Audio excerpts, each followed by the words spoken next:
Tommy Boyd just come to toss the coin, boys, and North Aubry have won the toss and they're going to kick to the bar reserve end of the ground here. Conditions out here, outside the cricket wicket, almost perfect, similar to last week where there's no excuses outside that sloppy cricket wicket. It looks like got a bit of water on it, a bit of rain on it during the week. It's a little bit tacky, but... Will that affect the game, Bob? Maybe the ruckman or midfielders potentially slipping? Yeah, maybe the centre pitches be worth watching today, Winky, in regards to, all playing out. Just turn around to us. There you go, Bobby. That's better. I'm not sure what happened there, boys. Maybe the umpires are mic'd up. A bit of interference. Might be, yeah. So that's no excuse here. No wind. Not a cloud in the sky. So there's no excuses from the players' point of view today in regards to putting on a show for us. So both sides look sharp in their warm-ups. It'll be interesting to see how Rovers start today, because that's been a concern for them for the last little period in regards to their starts. So they look I suppose every team looks nice and sharp and sparky in their warm-up. So. Yeah, good day, boys. Good day. Who's on the 40 Wing stage this afternoon? David Wink. For the Wangaratta, we got Sam Murray, Lockie O'Brien, Charlie Thompson, Sam Catapan and Brodie Philo, the same five as we took last week. And then for North Aubry, Tim Broomhead, Julian Hayes, Ben Rigoni, Caden Winter, and my man, Captain Grumpy, Jack Penny. Captain Grumpy, the man who wouldn't even smile on his own wedding day, JP. He's building nicely this year, JP. Averages 24 disposals. So been the most improved player over the last couple of years, I think. Absolutely. Boundary side, thanks to Corowa Better. Bobby Jackson, get a tip from you this afternoon. And maybe something interesting, a leg that you think's going to happen, a first goal scorer. Give us something juicy. I'm going to go with Rovers off the back of what we saw the second half last week. I think they might be turning the corner, and nothing better than a top-of-the-table clash. So I'm going to go for the home team here today, and I'm going to go for... I reckon Sam Catapan will get our first goal today. David Dawson Wink on the 40 Wink stat sheet. I'm going to go Tim Broomhead for 3 goals, Gussie. I like it. Who's going to get the chockies? I think the Rovers are going to be too strong. I've got North Aubry missing 4 out of their best 10 players and 7 walk-up starters. So unfortunately, I think it's just going to be too much. But I think they're going to put up a fight. But Rovers by 15 points. Thanks to the Northo Hotel. Good afternoon to Blake Panda Escott. Hello, Balaka. Hello, Gus. How are you boys been going up here? Not as bad as you, my friend. We've had some fun. I can confirm conditions are brilliant out there to do pretty much nothing with the football, as I did out on the ground earlier. Who wins today, Panda? I think the Rovers too strong. Too many players out for North, but I reckon it'll be a close one, Gussie. I've tipped the Rovers, but I still think North are an absolute lock to bring the heat for 4 quarters of footy. Something I've noticed early, looks like Wiedemann's gone forward. Watch this space. And the first turn for A-grade oils and batteries is underway with Blake Panda Escott. Good call there, Gussie. So Jackson Wiedemann, a true defender, has started forward for the Hoppers, and they have their first centre clearance through Jack Penny. Write him down for a stat, Winky. Your man used to work with him at AFL Northeast Border. Dennis left the football behind. Catapan, Thompson, the Rovers win it across half-back. Catapan right side for a left footer, corralled by Wiedemann. That's holding the ball. And a great tackle by Jackson Wiedemann, the Hoppers. They win a free kick, 55 from their own goal, far side, tied up against the boundary. So Wiedemann, he's a booming kick of the footy. This will get him to the top of the square and get North their first look. It's a shallow, ugly punt, hugging the boundary. Well done, Allison. Front and square, North Aubry to the top of the goal square, marked on the line uncontested by Justin Lewis, who we have seen slot into defence across the last couple of weeks. He's got it at full back and he goes down the showground side wing, turned over. Wiedemann once again. Going to get the ball inside 50 quickly. Penny's the target. Penny, second bite of the cherry. Did he get it? Umpire Jason Rain says yes, and Jack Penny will have a look for North's first, 40 metres out slide angle. Some great signs early there with Jackson Wiedemann getting some early touches, particularly on the turnover, and with his damaging left foot, it provides a lethal weapon going inside 50 for the Hoppers and gave them 2 opportunities to have shots on goal, and Jack Penny is the recipient of the second one. The most improved player at North Aubry, David Wink described him as seconds ago. If North are to win, they've got to find goal kickers from an array of options. Jack Penny, could he be the first? To the bar reserve end, it's a staggered approach. His right foot kick looks pretty good. It's stuck back in through the big sticks, and North are on the board. Thanks to game, contract and trafficking, I should say. North Aubry draw first blood, Bobby J. Yeah, a good finish. Yeah, he's one of those players that needs to fill the void, I suppose, in a way with the loss of the 2 big boys up forward. And if they can get some goals out of their midfield, that's a massive win for the North Aubry Hoppers today, and there's some signs there that they're nice and sharp early. Yeah, 2 early disposals on the 40-wing stat sheet for Jack Penny and Jackson Wiedemann. Really going to need to have big games from those guys if North Aubry are any chance. So great start for the Hoppers. Looks like Jack Penny's got the match up early on Sam Murray, and Tim Broomhead has gone to the goal square as well. Hutchison, give that one to him. Averaging the second most hitouts to advantage. Only played the 4 games as Big Hutch in the competition. So when he plays, Gussie, he stacks up. Free kick for a high. Ed Damon out of the middle. He's going to pump the Rovers along. First time we've seen it today. Chrissy got 2 hands to it. Roving beautifully was Wilson. Getting free and snapping towards goal on the left. Not troubling the scorers. Pope, fumble. Now he's under pressure. Philo on top of him. Umpire Jace Rain says, give it to me. And we'll have a ball up inside forward 50 for the Wangaratta Rovers, who trail 1 straight 6 from a kick from Jack Penny. Their first inside 50. Gus McLeod for the Northo. At the 3-minute mark, thanks to NZ. Christie won the tap. Sharked nicely by Thompson, but Weaven for the North Aubrey Hoppers. He's happy to see it across the face for a rush behind. So the Rovers are on the board with a minor score, thanks to game traffic and contracting. And Julian Hayes has Sharon in hand at fullback. Who's that down there, Pan? Is that Josh Minogue in a sling. Hey, mate, he looks like he's off to a rave with those sunnies on. They're a serious set of The sesh shoes goggles. are doing a bit too. Ball in dispute, now wrapped up. Nice tackle applied by Hutchison. Will ball the footy up slightly into attack on centre wing for the Wangaratta Rovers on the showground side.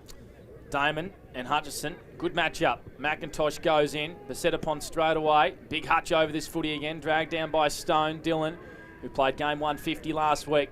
Ball just scrimmaging around on the far side. McIntosh shoveled it back to Hayes. His hand pass looking for Rigoni was intercepted by Philo. Hurried kick inside 50, the Rovers go again. Pope got a fist down to Gardner. And we'll have a ball up inside 50 for the Wangaratta Rovers, who are kicking to the Evans Street end of the ground. Blake Penderes got with you and Gus McLeod for the Northo Hotel, and Winky dominating our 40-wing stat sheet. And we'll have a third stoppage inside forward 50. Out of bounds, David Wink, 40 winks. Couple inside 50s to both sides early on. No one's really got the dominance yet. It's a good ping-pong game of footy here. Rovers just struggling to settle here early. Christie won the tap, didn't get it to anyone in particular. Tackle applied by Mooney, who's rucking inside his D50 here. Catapans on hands and knees. And we'll have another stoppage. Cooper McIntosh amongst the action down there in the defensive 50 for North Aubrey. Up goes the footy once again. Give it to Christie in towards a bit of space. Thompson tries to invent something. Underground hand pass to Murray. Murray set upon by a few hoppers. And umpire Jason Rain says give it here over it again. Fair to say it's a pretty scrappy start. Lots of stoppages inside 50. Lots of players around the pill. And we'll go again. You watch the umpire play a free kick here, Bobby, I reckon, soon. Yeah, I've just noticed something with the stoppages, boys. We'll get to in a sec. Righty, Christie. Hacked out of midair by Brody Philo. Tumbles it towards goal, and yet again, we'll have another boundary throw in. Camped in that forward pocket for the Rovers, the left forward pocket. It stayed in a 20-metre radius for the best part of the last couple of minutes. The Hoppers 1 straight 6, the Rovers 1 behind. We've played 5 minutes for game traffic and contracting in the opening quarter. Over this football is Weaven. Murray on him. Don't argue. Times 3. Finds a hand pass to Wilson. Off the back of the stoppage. Left foot snap. Put it down to Sam Murray, who found a wonderful hand pass to Wilson and snapped truly for the Rovers. They're on the board. 1-1-7 to the Hoppers. 1 straight 6. Bob Jackson. I think it was a bit of enough's enough there from the leader, Sammy Murray. He just said, right, we've had 15 stoppages here, let's get rid of this. So he basically said, right, I'm going to put this on the back of my, on the back of me, and we're either going to get a free kick or we're going to get some clean ball out of this stoppage, and that's what happened. He shrugged off 2 or 3 would-be tacklers and dished it out to Dylan Wilson, and that was a fantastic finish on the left. He pretty much knew that was a goal as soon as it left the boot. So I've noticed something with the stoppages and clearances around the ground, and stating the obvious, the Rovers are getting first hand on the ball with the ruck contest. So this is something that they'll need to organise pretty quickly. 6.5 gone, thanks to Maccas on O&M Live, and it's the Rovers. They're in front by a sole point. North Aubrey win the clearance out to the showground side. Nice bounce favouring Weedman. Here he is at centre half forward. Inside 50. Moncrief's kick was smothered. Allison applies a crunching tackle on young Graham, who's on debut via the Murray Bushrangers in the thirds program. Panda, you probably know a bit more about him. Pickles his nickname, the Gherkin. The Gherkin. Likes to get down and dirty. That'll stick. Damon from the ruck contest just hacks it on the boot. The Rovers want to attack the corridor. Murray just opts to go with it at distance. Attacking this one was Reynolds. Big collision. Now the ball spills to Stone for the Rovers, who kicks up to half forward. Lovely pick up by McCarthy. Feeds it backwards, trying to find Stone. Now Allison joins in the action. Great tackle applied by Riley Smith. Bob Jackson, Coro better? Sam Murray's in a bit of trouble here. I reckon he's copped a head knock in that little collision that was in the middle there. He's really shaken up here in the middle of the ground, boys. I'll keep an eye on that. Him and Brody Philo hit heads, I think. He's on his haunches, and he hasn't moved, Sam Murray. He's and up, the ball's going towards his area. Hayes wins it across half-back to Pope. In a bit of trouble. Great forward pressure by the Rovers. Holding the ball, free kick here to Lockie McCartney. Sam Murray's up on his 2 feet now, walking in the middle of the ground. McCartney plays on straight away, finds Catapan. 45 metres out, 10 metres in from the boundary. He'll take a pretty good effort, but it's the right side for a left footer. He hasn't really gone back off his mark at all here, Sam Catapan, so I reckon he's going to sit this up to the top of the goal square. He checks his kick at the last minute. Christie, diving slips catch, wasn't able to mark. Moncrief putting pressure on Catapan, who found a hand pass to McCartney. Off a step, his kick was smothered. Winter wins it back for the Hoppers. Free kick downfield. Riley Smith marked it anyway on centre wing. Just quickly, Bob, update on Muzz. Yeah, he's just still labouring. He just dropped in behind the foot. He's gone forward, actually, sorry. He's gone forward into their forward 50. He looks a bit shaken up. In dispute off the hands of Damon. Trying to keep it alive is Dennis. The umpire said it went out of bounds for a boundary throw in right in front of our broadcast position. David Winks, thanks to 40 Winks. Sam Catapan's got busy early with four disposals on the 40 Winks stat sheet. Ben Rigoni and Julian Hayes up to 3 for North Aubry. Hutchison and Damon. Damon read it best, took it out of the ruck and hacked it forward. Now the ball's in the hands of Catapan. Nice tackle applied by Rigoni, who is one of the best tacklers in the competition. Ball up, true centre wing.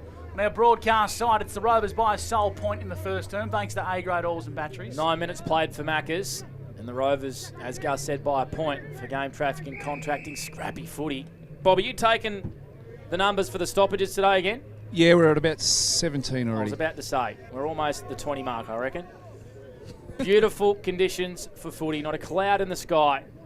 Fog didn't lift in Wang till about 11 o'clock this morning. Penny onto Rigoni, ran into trouble, goes out wide. He's got more time. Rigoni, Smith, fumble.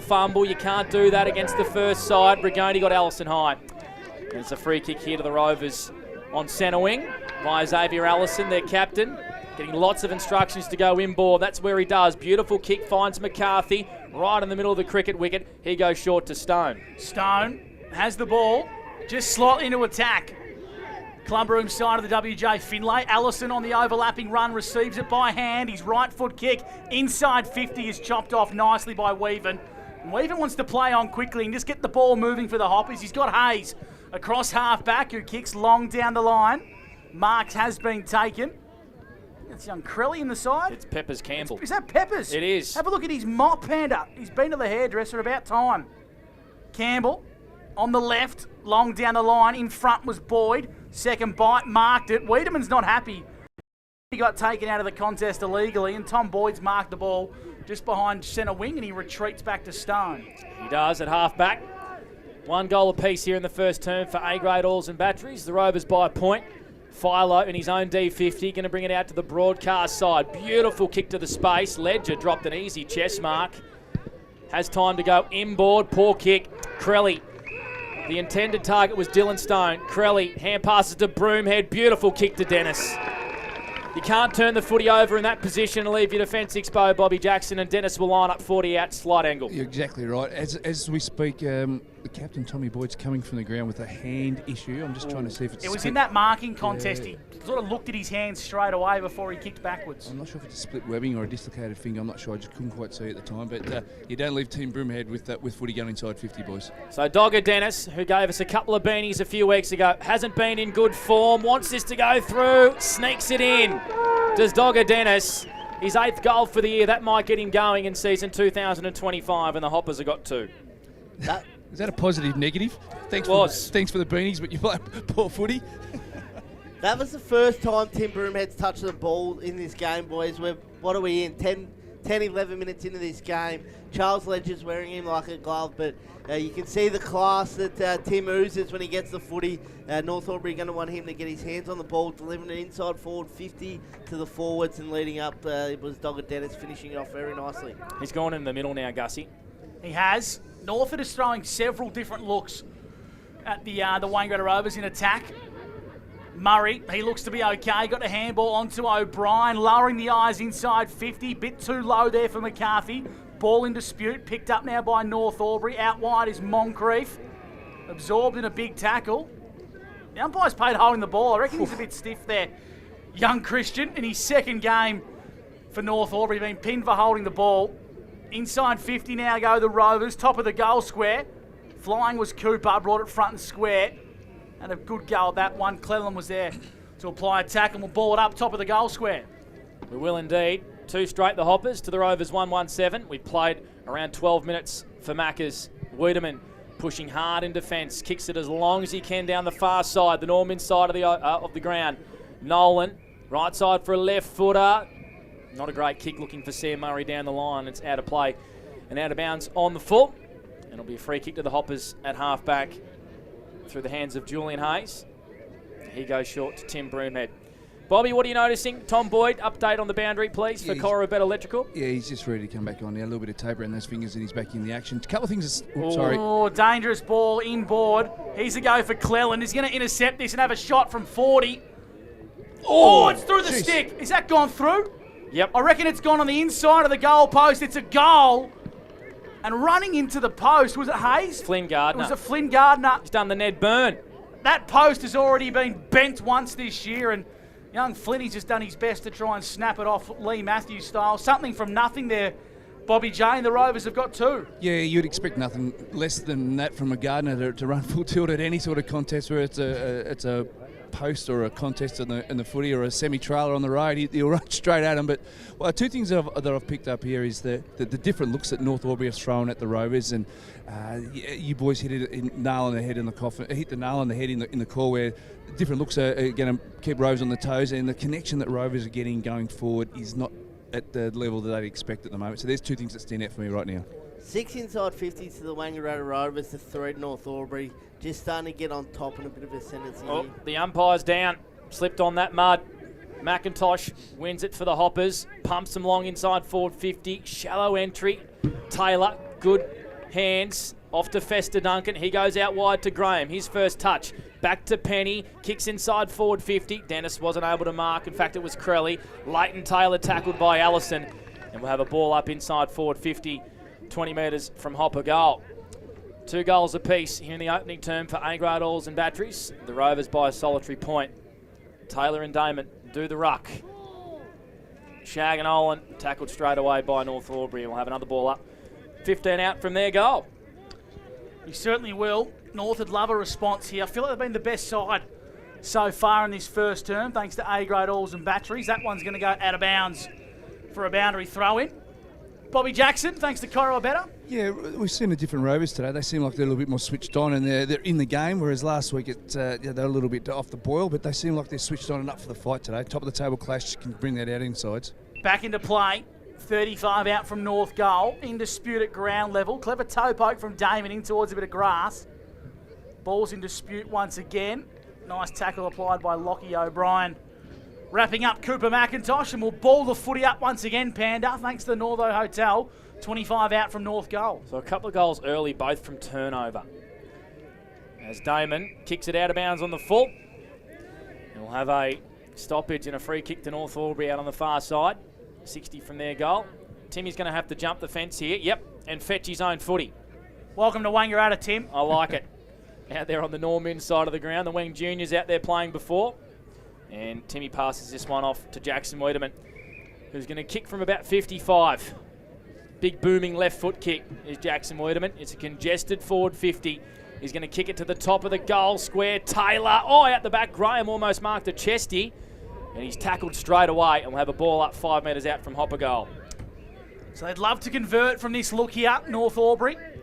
They trail by 1 point. North 2 straight, the Rovers 2-1, thanks to A-grade Oils and Batteries. Damon won the tap. Ball's in dispute, top of the goal square. Snap on goal from Smith was smothered. Murray opts to soccer it out of his D50. Tracking that one is Lockie McCartney. Handball towards Philo is okay. He made it look a lot better than what it was. Now Philo picks up and punts long down the line. Oh. Clever bounce, favoured the way of Will Christie. He retreats via hand. It's Thompson. Thompson over the top, finds Oscar Cleland. He goes backwards via hand. Lockie O'Brien on the left, chiselling ball. Intercepted nicely by Jamie Mooney for North Albury across centre half back. Dylan Wilson had the forward 50 to himself there, boys. They'll be ruining their opportunity, Rovers. As we said earlier, the connection going inside 50 was a real concern for him last week, and it's starting to prove again this week. Werdeman marks, goes inboard to Fester Duncan, Gussie's man. Hand passes to Julian Hayes, who goes, I'm going through to you. And then hand passes out wide to Christian Moncrief. Nice 45 kick over the head of his intended target, but finds his third teammate in Zach Graham, who goes inboard as well to Penny. 2 kicks from home, short option, finds Taylor. Good play from North Albury, bit off the corridor, slow build up, and Taylor will line up 45 out directly in front. That was a fantastic entry inside 50. They seem to organise going forward north. They've got a real system that they're working with, and it doesn't matter who's in those roles, that they seem to find space and hit a good lead. This guy's started well. He's some forward line pressure that's really got him into the game, and now he's getting his reward with a shot on goal. Tom Boyd's been standing on the boundary for the best part of 5 to 10 minutes trying to come back on the ground. So Leighton Taylor directly in front has nailed it. The Hoppers moved to 3 straight, and the Rovers 2-1. Goal to Leighton Taylor. Margin back to 5 points for A-grade oils and batteries. Go around the grounds for Evolution Roofing. Lavington Panthers lead Wodonga 2 goals straight to 1 goal 1-7. Wodonga Raiders 3 goals 1-19 have a lead over the Myrtleford Saints 1 goal 1-7. The Wangaratta Magpies have jumped Cora Rutherglen. They lead 5 goals 3-33 to 1 goal 2-8. Curtains. And Yarrawonga 1 goal 1-7 plays Aubry Tigers 0 goals 5. Wow. So 5 scoring shots to 2, and the Aubry Tigers find themselves behind. Good to see Pan has been lending a hand to the Tigers during the week. The Blake Escott School of Kicking Excellence. Inside 50. The ball's in the hands now of Big Coops. He's probably too far to score, Coops. 55 from home. Kicks to the top of the goal square. It works out okay. Lockie O'Brien. I don't reckon that was the intended target, Bobby, but it works out okay for Corowa better. No, I think he was looking towards the top of the goal square, but Lockie O'Brien looked like a real good wingman. He was just floating down the fat side of the ground with a little bit of space in front of him, and that kick actually swung towards him, which was very fortunate for Lockie. And the Rovers will start to work on the connection a little bit better going forward. So it's going to be a shot on goal here for Lockie O'Brien. Left foot kick from 25 metres out, Evan Street, and it's a shootout at the Finlay. And the Rovers regain the lead by a sole point, 3-1 to 3 straight. It's all thanks to Game, Traffic and Contracting here on O&M Live. The Wangaratta Rovers midfielders are working their way into it. Brody Philo's up to 6 disposals. Sam Catapan's up to 4. Charlie Thompson's 4. Lockie O'Brien's 3 disposals in that goal. And Sam Murray's up to 3 disposals on the 40-wing stat sheet. They got 7 inside 50s to North Albury 6. This is a cracking contest early, boys. Certainly is. 20 minutes gone here on O&M Live. Thanks to Maccas. And it's a shootout. 3-1 to 3 straight. The Rovers with their noses in front. We're back in the middle. Winning the tap down, that was clever from Damon. Sharked nicely by Penny, and now North are inside 50. 40 from home. Oh, McQuaid went back courageously but couldn't hang on to the ball. Smith head over to Sharon now for North Albury. Well done, Tommy Boyd. He got involved in the action after spending about half an hour on the pine trying to get back on, and we're going to ball it up. 40 metres out from goal for the North Albury Hoppers, and Damon in the ruck up against Penny. In towards space, tracking this one, Moncrief. Lost his footing but regathered the footy. Catapan applied a nice tackle. And once again, another stoppage.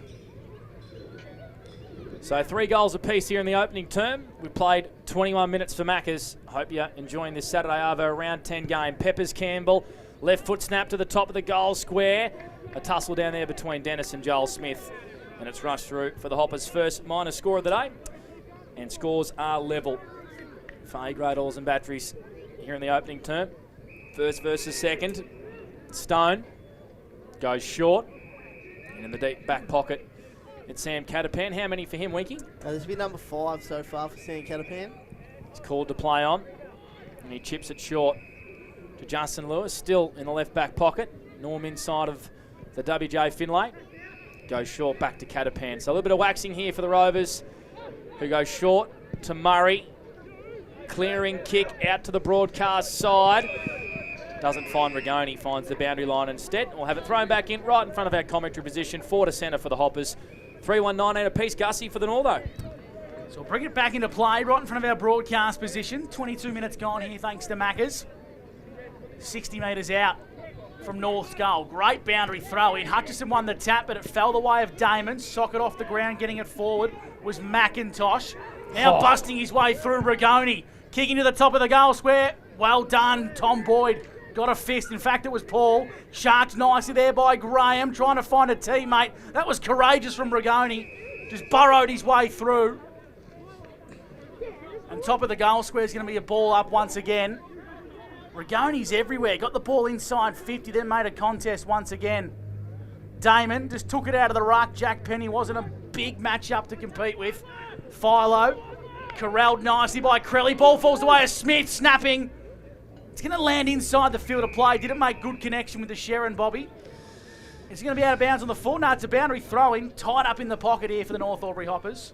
Some real concerns for the Rovers defensive unit. They're getting a different look here at North Albury, and it's really concerning that the back 6. Boundary throw-in. Penny up against Damon. Taps it straight down to Murray. Right foot clearing kick, been marked by Hayes. Just outside attacking 50 for the Hoppers, who have got a little wall up here and having to repeat inside forward 50s. Julian Hayes is going to load up from 60. Kick it to the top of the goal square. Big pack of players still in play. Penny, broomhead around this footy. Catapan does well through traffic. Shovels it out wide to Stone, who was sitting off the contest. Clearing kick, looking for Shaganola. Well done, Moncrief.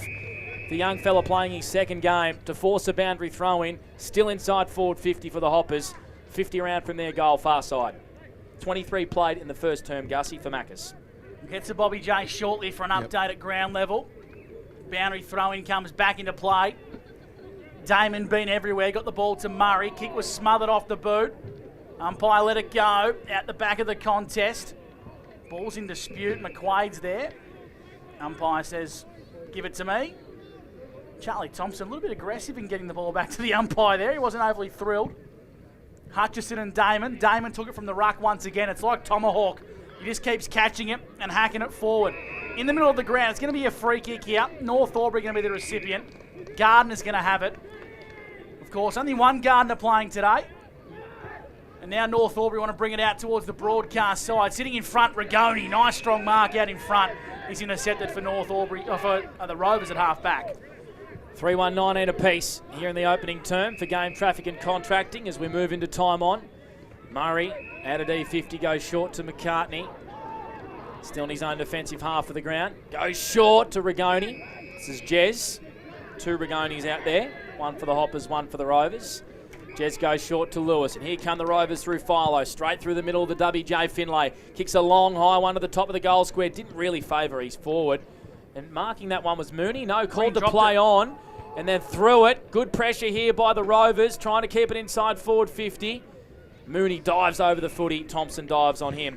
And we'll have a ball up, 10 around from the Rovers' goal. They'd love a late one here in this first quarter for A-grade oils and batteries. Scores level. Was he looking in the sun there, Mooney, Bob? I don't think so, mate. No, it's just dropped it. I was trying to look after him, but Bobby's not. That's okay. We've got a whistle here. Jace Rains found a free kick. It's going to go the way of North. Penny. Penny's the recipient. Couldn't tell you what for, but Penny's got it in the D50 back pocket. Switches across goal. Ball's in the hands now of Gardner. Chipping over the top dangerously. Mooney's got the hands on this occasion.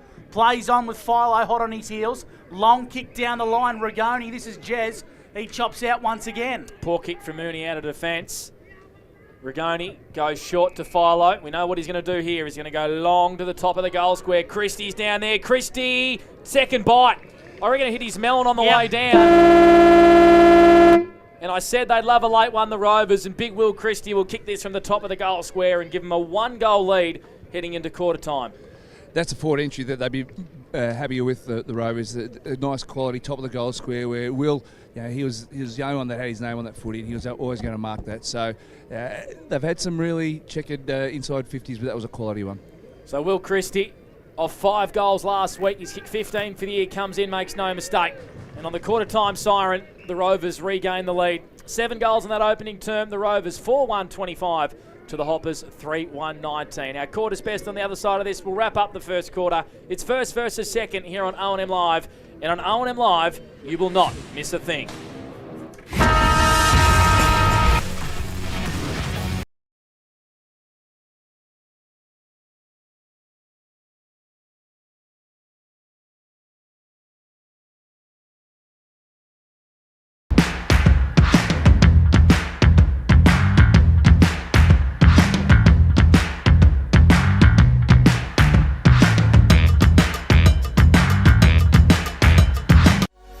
What's your future look like? Where do you want to be? Whatever it looks like, with GoTAFE, you've got this. Get real skills for real jobs and careers right now. Search GoTAFE today. The Ovens and Murray Football League is proudly sponsored by Opal. Thinking packaging? Discover Opal.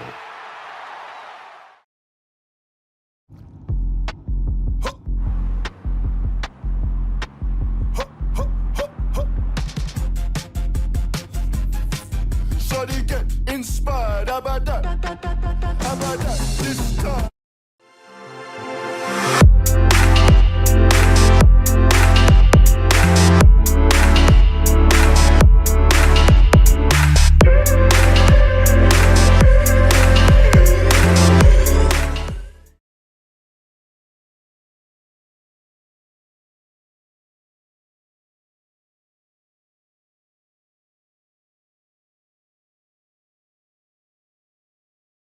Welcome to Sundancer Homes. We make building your dream home exciting and stress-free. Backed by over 30 years of experience, one of many reasons why we provide a lifetime structural guarantee. Visit our information centre at Dean Street, Aubry.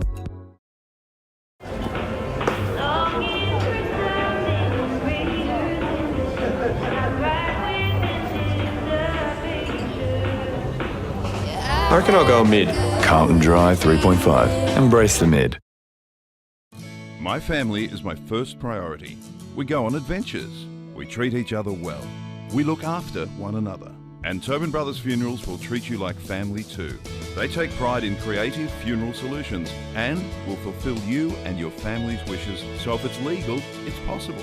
Tobin Brothers Funerals, family owned since 1934. And now, caring for your family here in Wodonga and Corowa. Tobin Brothers Funerals, celebrating lives.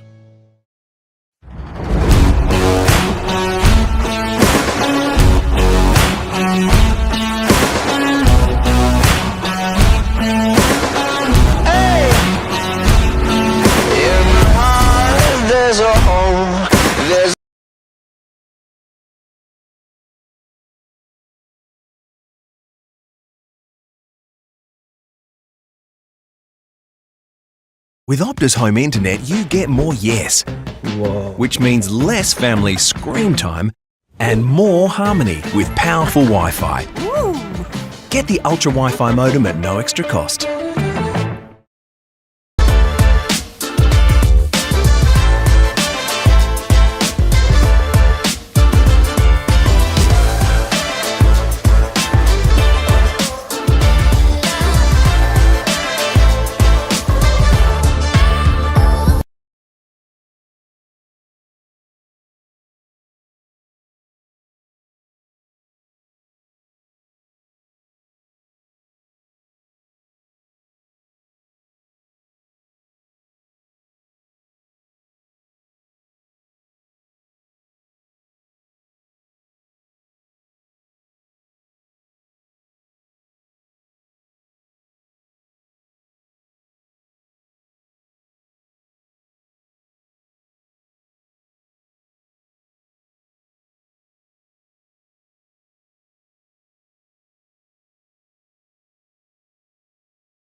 Second at the WJ Finlay Oval, quarter time sees the Rovers in front.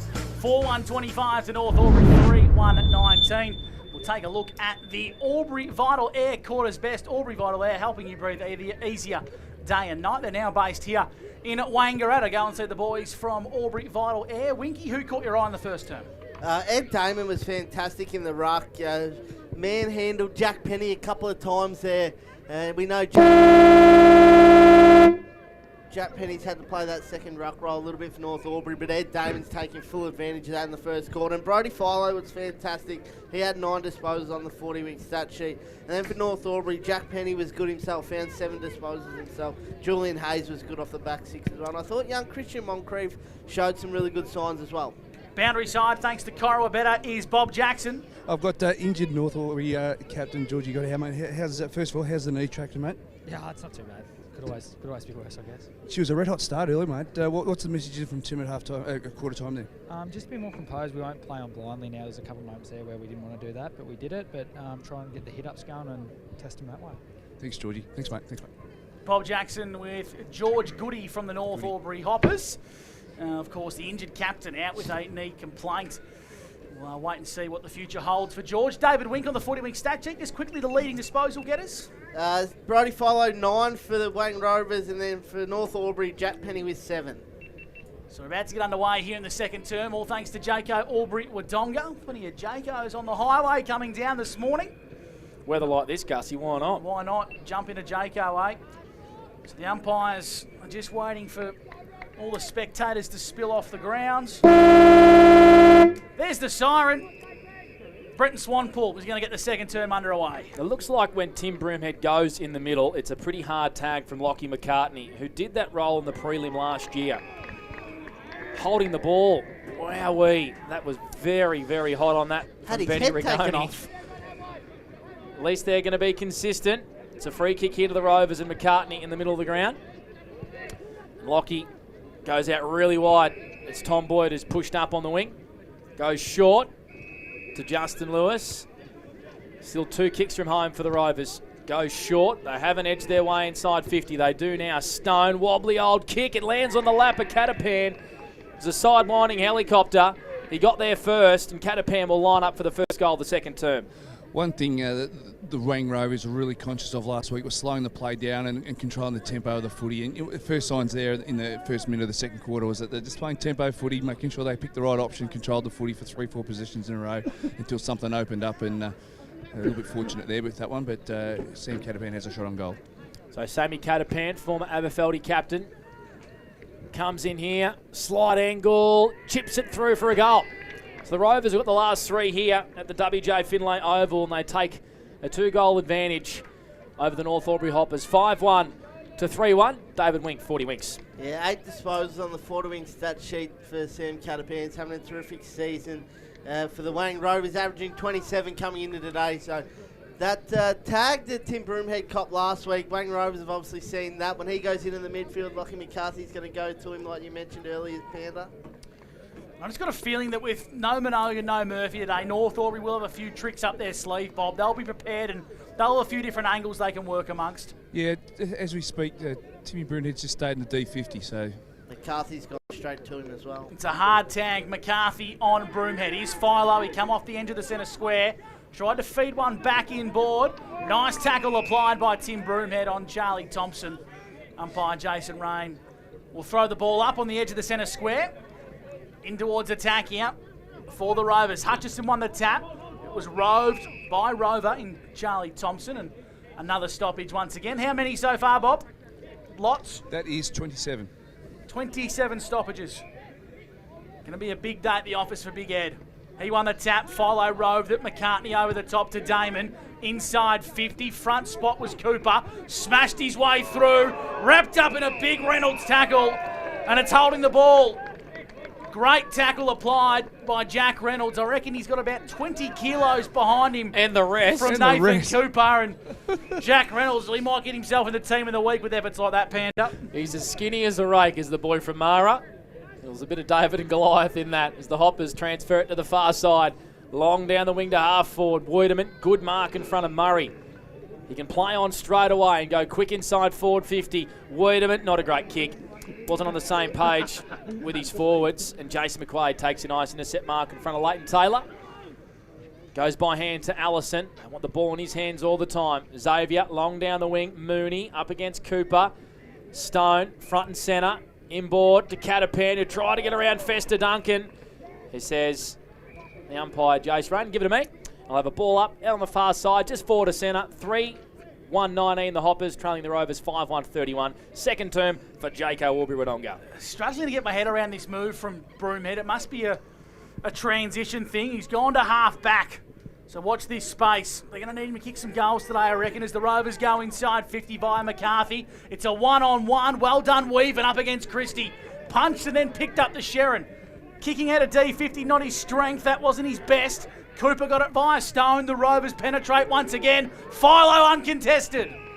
Back of the contest, caught napping. And this will be a shot on goal for the little superstar. Yeah, you've got to be clean coming outside your D50, particularly against a side like Rovers who set up really well behind the ball when the ball goes inside, and you pay the penalty. Brody Philo, Rovers have got 4 in a row and they lead by 3 majors. Hot start to this Jaco Aubry Wodonga second term from the brown and gold, Bobby J. Yeah, they look sharp, don't they? They look really sharp. And there's plenty of games within a game. There's plenty of switching and changing up with both sides, trying to get the perfect look for their side with, North Aubry trying to expose what they can see with the Rovers and vice versa. So, yeah, there's a lot of cat and mouse going on out there at the moment with Timmy Broomhead sliding behind the footy or playing through the middle, and then there's your smaller hybrid forwards from the North Aubry side of things. You got Murray and Murray just floating behind the footy when he can as well. So there's plenty of games within the games here. It's fascinating to watch. Wayne Rovers have got on top early in this second term with 3 inside 50s early on in this contest. Turnovers are everything at the moment. Lots of scores from it. Weaven's kick out of D50. Turned over and the Rovers hurt you the other way. Thompson just got hand to it. Murray goes in and wins the footy. In a tussle with him and Duncan. And on the far side, Hayes wraps up Lewis. And we'll have a ball up edge of the square in front of the beautiful old scoreboard here at the WJ Finlay. 3 goals in front are the Rovers. Hutch tackled by Charlie Thompson. We'll have another ball up. No clouds here at the WJ Finlay. A brilliant day for footy as we enter the second half of the O&M season. Rigoni, he is tackled straight away by Damon. We'll have a third stoppage within 10 metres. Gus McLeod for the Northo. 6 minutes gone for Maccas. The Rovers with 2 goals to start the second term. They lead 37-19. CMB truck and bus scoreboard. Once again, another stoppage. Bob Jackson, thanks to Coral.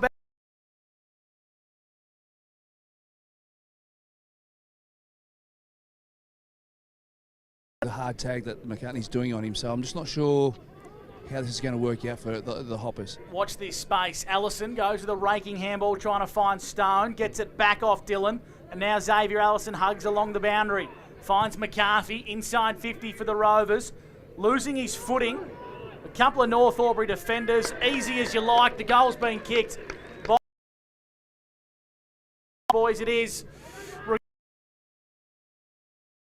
Aubry defenders both lost their footing, and Bobby J, this is starting to get a bit ugly. This is panic stations right here, right now. So that even amplifies the Tim Broomhead move behind the footy. We need him in the middle. We need him having influence on the game. We need him getting North Aubry back in the game before it's too late, and it's getting towards. Oh well, it's not now. It's going to be soon if they don't put a stop to this. Bobby, you're spot on there. Tim Broomhead has had the 3 disposals in this contest. He needs to put himself in the middle of the ground and get his hands on the footy of North Aubry to turn this around. There's no point him sitting behind the ball like you mentioned earlier with a rough tag. 7 individual goal kickers for the Wangaratta Rovers here at the Norman's Oval. Kicked the last 5 in a row, and here's Murray on his own in the middle. Moncrief did well just to worry him out of it. Stone shakes off one and goes back to Allison. Squeezes a left foot kick out nice and wide. Cullen's going to be the first there for the Hoppers. Gathers. Gets around Stone.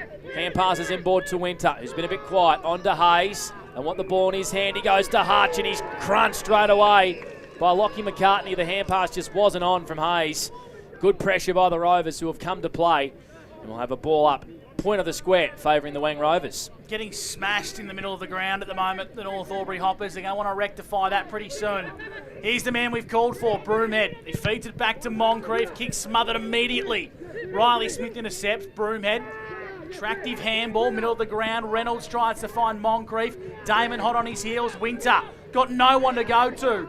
Hayes tied up on the boundary and pushed out of bounds by Shag and Owen. David Wink for 40 winks. Looks like Julian Hayes is the one that's gone into the midfield with Tim pushing behind the ball there, boys. I don't mind that move, but I would like to see Tim in there as well. I'd like to see him maybe tag it up a bit too, Panda. Maybe a 1-2 from Timmy and Jules. Too easy from Damon out of the ruck. Hutchison's got to be better. Philo, big long entry out the back. Weaven trying to take mark of the year.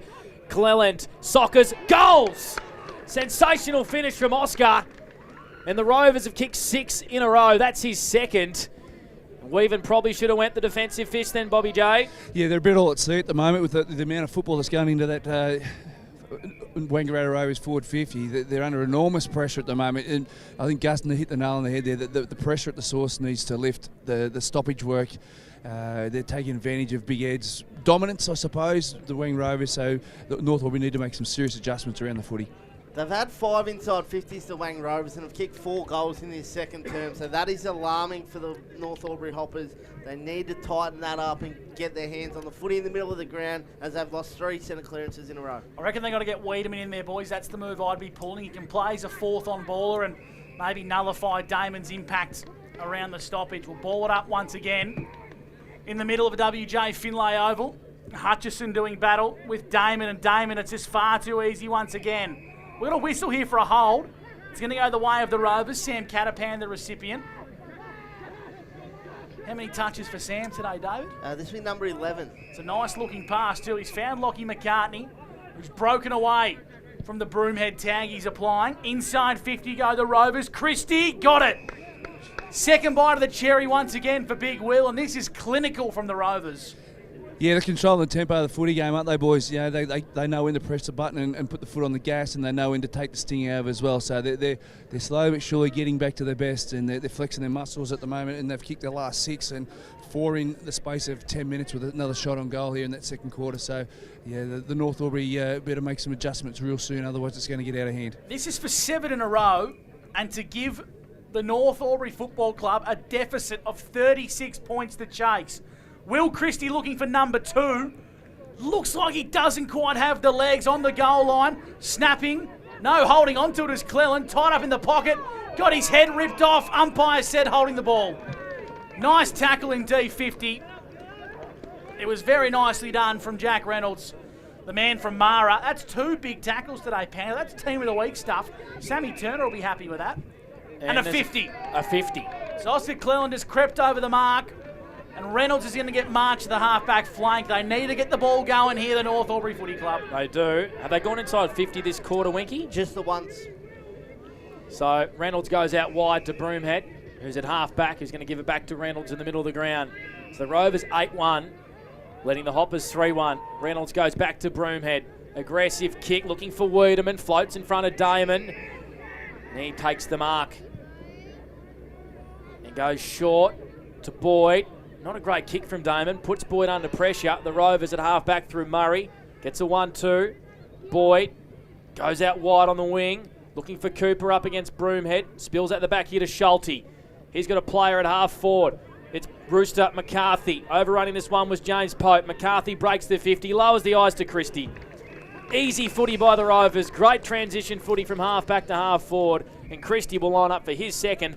45-degree angle, 30 metres out. You've nailed that, Panda. That's a fantastic call. And a good sign for teams when they're switched on is their defensive work rate. When that 50-metre penalty was paid against them, they worked their bums off to get back and set up structurally behind the footy, and that's what helped them there with their quick transition, as you call it, Panda. So Will Christie, to kick his second, and give the Rovers a 36-point advantage across the face. For a minor score, 8-2 the Rovers to the Hoppers 3-1-19. Danger signs for Tim Broomhead and the Hoppers. Winky, 40 winks. 7 inside 50s to 2 to highlight the dominance here. Ben Rigoni, Jack Penny still yet to touch the ball in this second quarter for the North Aubry Hoppers. We've almost played 13 minutes, and that's a really dangerous sign as Broomhead opts for distance.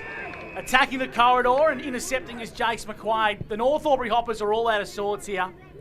Switching out wide, O'Brien raking handball to the captain in Boyd. Second game for 2025 as he kicks to the top of the goal square. They need a mark here, North Aubrey. Front and centre, Murray, goal. Far too easy from the reigning premiers. It's an absolute cakewalk. And North Aubry find themselves in dire straits, Bob. You certainly, you're stating the obvious, aren't you, Gus? Really, they're pretty much playing at will at the moment, the Rovers, with no real pressure on the footy, and they're pretty much playing the tempo and the speed that they'd like. You know, they've had major concerns the last 2 or 3 weeks in regards to controlling the game of footy, but they've very much got things on their own terms today, and they're pretty much doing what they want at the moment. Got to happen in the middle of the ground, Winky, doesn't it? It does, it does. They've lost 4 centre clearances to 1 in this second quarter, and you just can't have that. A naked This man's 5. been brilliant. Philo out of the middle once again. Is going to pump it long. Cooper came across and troubled Tim Broomhead. Wilson, left foot mongrel kick. Flynn Gardner put himself in the hole and took a Mawson's concrete mark of the day. What a mark that was from Flynn Gardner, who had big Coops coming the other way and crunched him. Can that lift the Hoppers, Bobby J? Well, we normally say you'd like 3 or 4 blokes like that, which we usually do with the Gardeners, but he's tough as they come. That was a fantastic mark, and hopefully that can give them a little bit of spark and a little bit of momentum, going into half-time. So Broomhead switches the footy to Weaven, and he's got Graham in front of him if he wants. Hand pass just holds up, and he has to wait. Goes inboard to Penny, who's got Rigoni in a paddock if he wants him. Missed him, went to Taylor instead. It was the wrong option. Can the Hoppers win it back through Taylor? They do. Hand passes to young Zach Graham. Goes back to Crelly, who left it behind. And Damon kicks it and clears it for the Rovers. It's a dangerous looking ball. Campbell, handball's over the top. Not his best. Looks like Mooney might have gone forward here. He's got it across the 50-metre arc. It's a really interesting option because he switched it laterally and Boyd intercepted. I reckon that come off the side of the boot, Bob. Yeah, you're probably right there, Gus, but that's the wrong place to turn the footy over on the fat side with the oval open up, and as you can see here, Rovers are off and running. Stone got it out to the centre wing position. The Rovers are out. Ball's in the hands of Thompson. He plays on and he burns Winter. Inside forward 50 go the Rovers once again. Weaven flew high, brought it front and centre. Got some work to do defensively here is McIntosh. Happy to see it out of bounds for a boundary throw in. The Rovers just going coast to coast there, Winky, with far too much ease. They are. The slingshot footy they've been able to play out of their D50 has been far too easy. It's the wrong option from Jack Penny going inside forward 50, wasn't it? Who had Rigoni all on his own. Or just had to hit the lead, yep. didn't he? And we'll have another ball up inside 50. We've played 15 minutes for Maccas, second term for Jaco, Aubry and Onga. And what that does, Panda, is that enables the opposition to get back in numbers defensively and clog things up. It's a 37-point lead for C&V Truck and Bus here in the second quarter. Blake Penderescott with you and Gus McLeod for the Northo. Winky dominating the 40-wing stat sheet. We've got Bobby J for Corowa Tiles down on the boundary. Getting a tan down there today. Hope you got sunscreen on the melon, Bobby. Around the grounds, Evolution Roofing. How's this for poor kicking from the Dogs? They lead 3-9-27 to Lavington, 4 straight 24, Panda. Incredible. Bad kicking's bad footy. Haven't had too many minor scores here, only 3. We have another ball up inside 50. In fact, it's a free kick for a high going the way of Flynn Gardner, who gets better every week in defence for the Hoppers. So North Aubry haven't goaled an entire quarter of footy. Leighton Taylor kicked their last at the 16-minute mark of the first term. Now it's all about consolidating here for North Aubry. They're not dead and buried just yet, but they certainly need to stem the flow and hit the scoreboard themselves. David Winks, some 40-wing stats.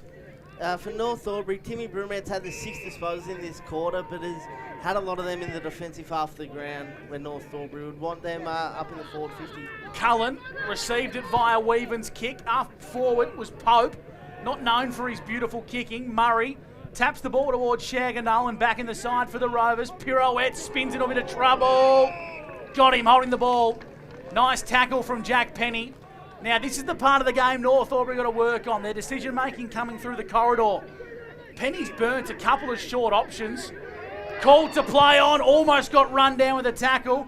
Ball's into dispute now. Boyd regathers across half-back. The Rovers just going to bomb it long down the line, trying to find McCartney. Good mark out in front from Penny.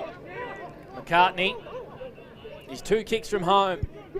Got a runner on the wing. It's Sam Murray. Why don't you give it to him? Who takes a bounce, runs to about 70, checks his kick, kicks it to his opposition coach in Tim Broomhead, who is playing in defence at the moment. Goes short, good kick, finds Rigoni, who's in a bit of space, plays on straight away, goes long looking for Dennis, McQuaid comes across beautifully, taps it towards the boundary, and we'll have a boundary throw in, 75 around from North Albury goal. 9-2-56 the Rovers, 3-1-19 the Hoppers. That's a chip stuck in the back of my throat, Gus. Not the Lamington. Mario's done a number on Panda. Second time for the year, Mario's got him. It does happen. Boundary throw in, back into play. Mooney's gone into the ruck, but it hasn't stopped the Rovers' dominance. Allison, handballs out wide. Clever work, Stone trying to get this one. Moncrief's there, so's Winter for North. Inside 50 goes Caden. Ball's in dispute. Getting amongst the action was Ledger. He applied a strong tackle. Umpire calls for a stoppage and will ball it up. Rigoni at the bottom of the pack once again. Not sure if Panda's coughing up the chip, Winky, or whether he's just trying to get his breath back from a big game in the Magoos. We'll ball it up. Bit of both, Gus. Bit of both. He's back on air. In dispute. Damon's kick was smothered from the contest. Just trying to get the ball into some good hands. Here's one Hayes. Top of the goal square for North Albury. Ball's a bit of contest. Lewis left it behind. Catapan's there. Now Lewis gathers. Chipping kick out of D50. He's found Wilson. Wilson at half back. This is where the Rovers have caught North Albury, Bobby, napping with their transition footy in the last couple of minutes. He goes to the wing in front of the scoreboard. Broomhead, clever little toe poke to Campbell. Reynolds retreats back to Crelly. Hand pass it to Wiedemann, tied up against the boundary. Hand passes to Broomhead, turns it over. The Rovers overwhelming the Hoppers with pressure at the moment. Rigoni onto Wilson. A lot of hand passing at the moment. Catapan goes long down the line. Cooper comes up, meets the footy in front of James Pope. He's right on the wing in front of the scoreboard. Here is Nathan Cooper, who's going to go long inside forward 50. Christie, 2 to beat, brings it to ground, and we'll have a boundary throw in 55 metres out from Rover goal. 9-2-56 the Rovers, 3-1-19 North Albury on the CMV Truck and Bus scoreboard. Second term for Jaco Aubrey-Wodonga. Well, around the grounds thanks to Evolution Roofing from David Wink shortly. And bring the ball back into play. Here at the WGA Finlay, the Rovers 9-2, North Albury 3-1, and they're exiting out of D50 via Rigoni. Pulled his kick at the last second, and he found Mooney, who looks like he's gone to centre half forward. Dangerous looking kick. Inside 50 goes Graham, trying to find Moncrief. Needs the bounce, got it. Open goal, Christian Moncrief. Kicks his first goal for North Albury. He's pretty up and about, is the young fella, and rightfully so, just what the doctor ordered for North. They kick their fourth, and they bring the margin back to 6 goals, Bobby. Yeah, that's much needed, to state the obvious for North, but they'd like to pinch another 1 or 2 just before half-time to bridge the gap to the 3 or 4 goals, and that gives themselves a bit of a sniff as well. But yeah, they're starting to control a little bit of the ball when it hits the deck a little bit when they get an opportunity, North Albury. So all's not lost yet. They just need to stem the flow, which they have to a certain degree, and get themselves a bit of a chance here at half-time by kicking the next 2.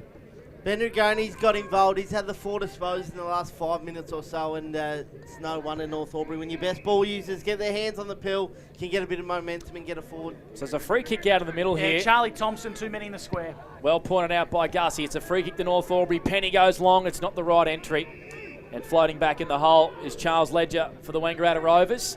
He goes out wide to a 1-on-1. Murray against McIntosh, and Murray's always going to win that contest. Goes down the line, finds Philo in front of the benches. He's going to swing around straight away on the right. Beautiful kick, finds Damon. Point of the square.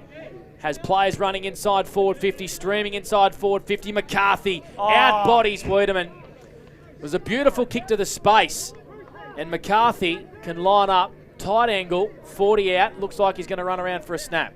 That's just a clever kick by the big fella. Just kick to the strong side, and this fella, he's a underrated footballer, I believe, McCarthy. He'll kick this. So McCarthy runs around, snaps, just hits the wrong side of the footy. And it's through for a minor score. The Rovers 9-3-57 to the Hoppers 4-1-25. They would have liked seeing those 2 youngsters from the thirds, Graham and Moncrief, combining then for that goal. Winky? Yeah, absolutely. I think both of them have showed really good signs so far in this contest. Christian in his second game and Zach on debut. Anything from the Evolution Roofing around the grounds catching your eye, David? Yeah, Murderford have kicked away against the Raiders. 8 goals, 149, plays the Raiders 4-2-26. Reckon Funky gave him a bake. Yeah, a revving. Broomhead's kicking from full back. Don't forget him on the 40-wing stat sheet there, David. You'll be very disappointed if you miss him. His move to half-back actually hasn't been that bad in this second quarter. He's had 10 disposals this second quarter. The only problem is the Rovers kicked 6 goals. And this guy here, Ed Damon. So. Damon, he intercepted the ball from Weaven, and he's got the ball right in front of our broadcast position. Big Ed, been the best player on the ground so far. Kicks the Rovers inside 50. Broomhead flew across the pack and took a Mawson's concrete mark of the day. He switches out to the showground side for the Hoppers. He does. What I mean by his move to halfback is he started to bite off the corridor a little bit, and he's got that licence. We know how much of a good kick he is. They need 2 of him today. Yep. Campbell, deep in the back pocket, goes long down the wing to a 1-on-2, and somehow Wiedemann takes the mark in front of Rooster McCarthy. He's the defensive side of the wing here, Jackson Wiedemann. He's going to bite off an aggressive one in the middle of the ground. McIntosh sits and waits. Had to meet the footy. Turnover. McCartney wins it for the Rovers. Going to pump him long inside forward 50. Christie not able to mark. Brings it to ground. Hoppers defence under pressure. Winter tackled straight away by Thompson. And we'll have a ball up, edge of the 50, favouring the Rovers. They lead by 32 points at the 24th minute mark for Maccas. Second term for Jaco Aubry-Wodonga. I reckon, you go Bobby J. You don't mind that aggressive kick into the corridor because it's the positive option, and with the scoreboard the way it is, and you want to get a score late, I don't mind that. 57-25 is the CMV truck and bus scoreboard that Bob's referring to. Ellison just paddles it to his own advantage, but wrapped up by Fester. Give a free kick to Fester. Your man. My man, Fester, or as he's more commonly referred to as his name at birth, which was Kieran Duncan. But we go with Fester here on O&M Live. The boy from West Wyalong. West Wyalong. That's a big round trip for Fester. Has he moved here yet? Not yet. Wow. Sits on the tractor in the harvest season, Bobby J. That is unforgiving country, that is. Oh. Dangerous kick. Weaven's got some work to do. Really well done from Harry Weaven. Needle in a haystack. He found Gardner and North Aubry are out. Ball's being marked here by Pope. Been one of the better recruits in the competition for mine this year. He's honest as the day is long. Kicking board was okay. Chopped off here by McIntosh. Now the ball's in the hands of Hayes. Hayes up to half forward. Sliding in was Leighton Taylor. Well done. Gathered it, then got it into space. Riley Smith got a nice pick up. Kick was bloody ordinary, to put it nicely. High up and under. And the ball's been marked by Charles Ledger. Stick to what you're good at, Riz. That wasn't your best. Yeah, put it nicely there, Gussie. So the siren sounds to end a 5-1 second term, favouring the Wangaratta Rovers. They led by 1 goal at quarter time. Now lead by 32 points. 9-3-57 the Rovers to the Hoppers 4-1-25. Stay with us, our halftime show for Maccas on the other side of this. It's Edge FM's O&M Live, and on O&M Live, you won't miss a thing.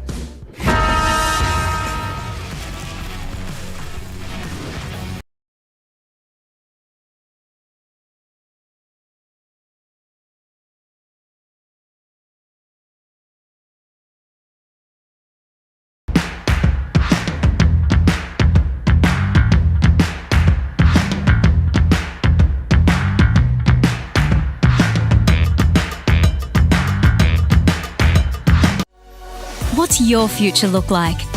Where do you want to be? Whatever it looks like, with GoTAFE, you've got this. Get real skills for real jobs and careers right now. Search GoTAFE today. The Ovens and Murray Football League is proudly sponsored by Opal. Thinking packaging? Discover Opal.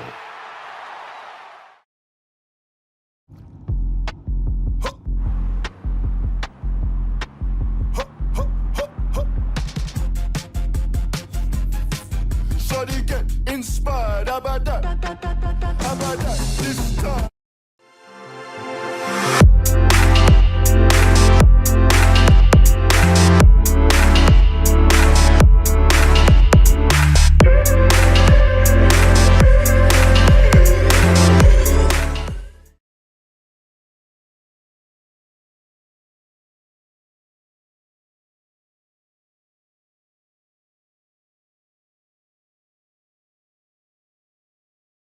Welcome to Sundancer Homes. We make building your dream home exciting and stress-free. Backed by over 30 years of experience, one of many reasons why we provide a lifetime structural guarantee. Visit our information centre at Dean Street, Aubry.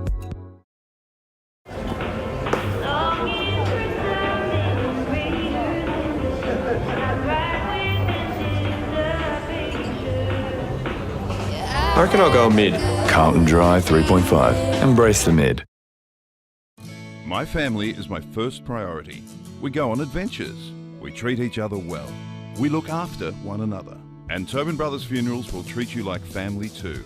They take pride in creative funeral solutions and will fulfill you and your family's wishes, so if it's legal, it's possible. Tobin Brothers Funerals, family owned since 1934. And now, caring for your family here in Wodonga and Corowa. Tobin Brothers Funerals, celebrating lives.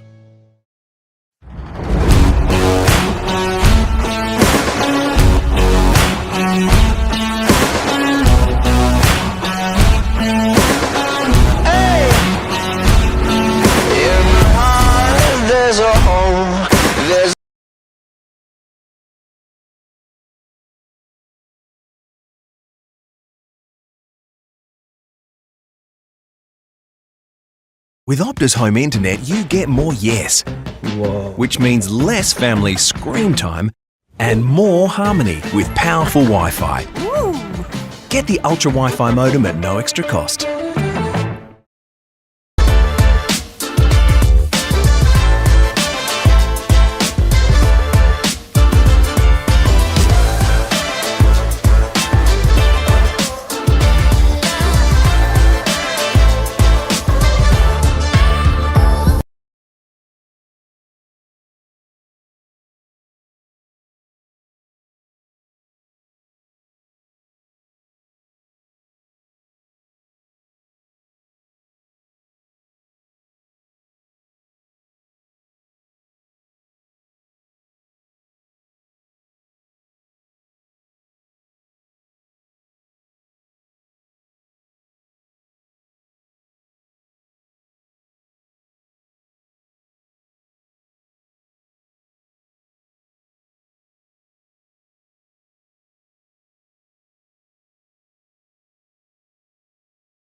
Versus second here at the WJ Finlay Oval. Edge FM's O&M Live, and the top table Rovers are leading the Hoppers by 32 points. It has been all one-way traffic since about the 19th minute mark of the first quarter when Lockie O'Brien goaled. They kicked 7 on the trot at one stage until Christian Moncrief kicked a goal for the North Albury Hoppers. 9-3-57, the Wang Rovers over the Hoppers 4-1-25. Blake Penderecott with you. Gus McLeod alongside me. We've got Bobby Jackson, who's been freezing his bum off down on the boundary, and David Wink as well. Have you not found yourself in the sun, Bobby J, or is that big grandstand and that big club rooms in front of you? The sun's worked its way down low enough so that the shadows have crept over. I was all right. I was sunbaking there for the first quarter, and then all of a sudden the puffer vest and the nice O&M Live jacket has come to fruition, and the Haylines beanie will be coming out after half-time. Don't you worry about that, Panda. So after a great half of footy where Wang Rovers are dominating on the scoreboard, I feel as though that there's not another twist or turn left in this one, Winky, with the North Albury showing plenty of signs, particularly through a couple of young guys providing some energy. So I feel as though there's one more little twist in this game before we're done. Well, I hope you're right, Bob, because it'll make it much more entertaining, won't it?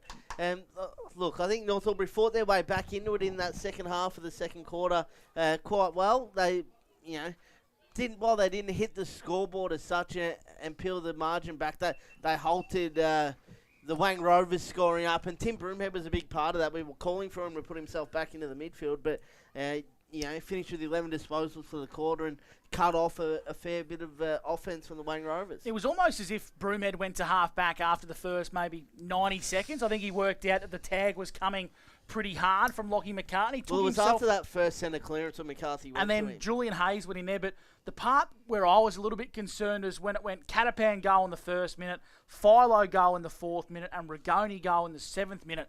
They were just all out of sorts. It wasn't Tim Broomhead's fault that he wasn't getting involved across half back. It was the whole North Albury full 18 on the field. They were just getting smoked, Panda, and they just completely caught napping. It really took until maybe the 10th minute mark of the second term before they snapped into gear. What happened, Bobby, was they got a few of those goals out the back, didn't they? Which would have annoyed Tim Broomhead from a defensive effort from the Hoppers. Yeah, that's exactly right. And when you do that from a tagging point of view, you need to have a purpose as to why. Not because it's Tim, obviously, but if you've got a player that's getting tagged and go behind the footy, you need to make sure that your purpose for doing it is clear. And I'm not sure that was the case with North Albury. They needed to either control the footy and stop the flow of goals, which wasn't happening. And, some weren't his fault, and I thought there might have been better value of him in the middle at the source, where they were doing so well in that first quarter. 7 goals to 2. 7 goals in a row before Christian Moncrief kicked a goal for the Hoppers. So the lead got out to 37, Winky. Tell us who's winning lots of ball for the Rovers and why that lead got out to 37 points. Well, the reason is that Sam Murray's had 13 disposals, Sam Catapan's had 13, Brodie Follows had 15. He's been fantastic. Charlie Thompson's had 9. Lockie O'Brien's had the 5 touches, but probably hasn't needed to do anything. But the big reason was North Aubry, the midfielders, Ben Rigoni and Jack Penny didn't touch the ball in that second quarter till about halfway through the quarter, which is, the dominance that the Wang Rovers were getting out of the midfield through Ed Damon. He's been the best player on this ground. This is nearly the most dominant game that I've seen an individual play all year.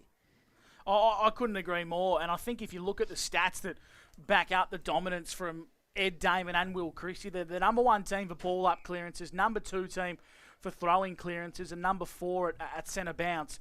Ed Damon at the moment would have, and I mean this genuinely, 20 clearances off his own boot, just from catching the ball and kicking it. Not all of them are ball up clearances, but around the ground, Bobby. And I don't know, I called for Jackson Wiedemann to maybe get in there and just try and wrestle him and play as a 4th on baller. They have to do something different to combat the dominance of Ed Damon at the moment. I think in the first quarter, North Aubry were really smart, and that's where Tim was around the footy a lot more. It was goal for goal until the 25th minute mark, where the competition within the game was even around the stoppage and around the source.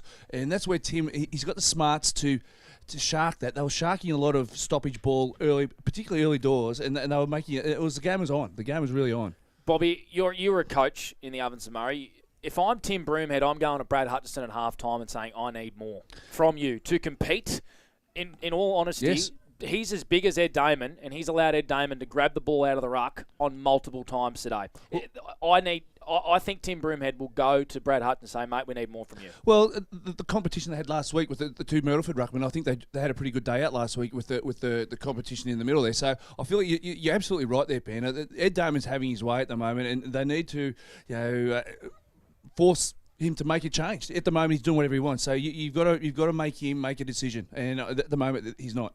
It's been an Achilles heel of North Aubry for a long time, hasn't it? The situation where last year they were chopping and changing between Brad Hutchinson and a couple of other different guys, Leighton Cole, and I can't remember, Zach Hanrahan's the other one. He's injured at the moment. They were chopping and changing, and before Isaac Muller was there, 2019 Panda.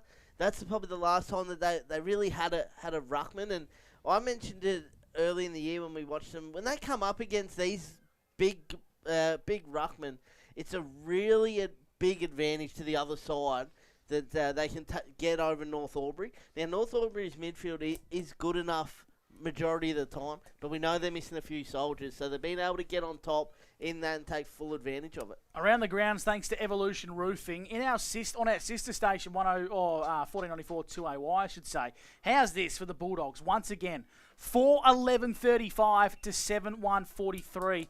The Bulldogs trail. The Wodonga Bulldogs trail the Lavington Panthers there. Here's some of the goal kickers. Noah Spiteri's kicked 2 goals too, and then behinds to all the respective players. Nico Stevens, Jack Yelland, Adam Jorgensen, Jet Cassidy, Ruben Burke, Matt Wilson, and Cade Mimo. Everyone's having a shot on goal, and everyone's missing.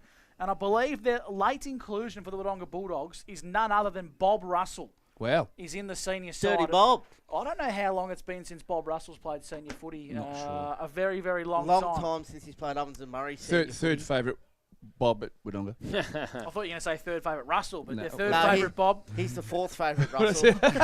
Myrtleford survived a scare early. They lead 10-1, 61 to 4-2, 26. 10-1. Gussie. 10-1. 10-1. Maybe Funky Town should head on down to the kennel during the week and give them a bit of a coaching and goal kicking. Corowa trail 3-7-25 to 7-6-48. And Yarrawonga lead 5-4-34 to the Aubry Tigers 3-6-24. Here at the WJ Finlay, it's the Rovers 9-3-57 to North Aubry 4-1-25. In the halftime show, thanks to our good friends at McDonald's. Bobby J, what's the message going to be from the respective coaches here at the halftime break? Oh, they've got to try something around the sauce at North Aubry. They were very, very good for the first half of that first quarter. I think they've got to go back to that prototype, and Timmy's got to get in there with some trusted lieutenants around him that are smart enough to read the footy off the hands of Ed Damon, and Penn hit the nail on the head. We need a massive lift out of Brad Hutchinson in the ruck, and to get him competing and at least drawing 50-50 to give those smart on-ballers a real chance. Halftime show done and dusted. The Hoppers are about to run out on the ground. Stay with us the third term on the other side of this. All thanks to Aubry Wodonga MG. It's O&M Live. The Hoppers taking on the Rovers here in Wangaratta. And at O&M Live, you won't miss a thing.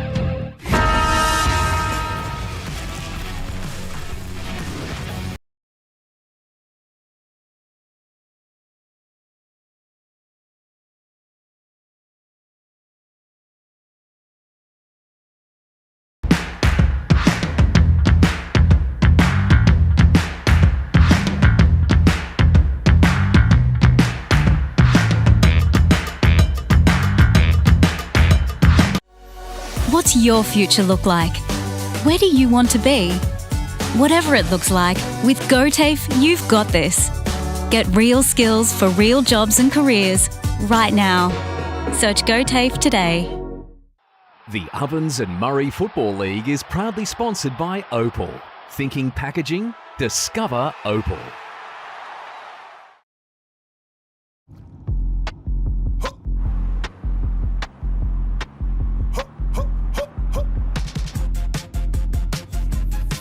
Shawty get inspired, how about that? How about that? This time.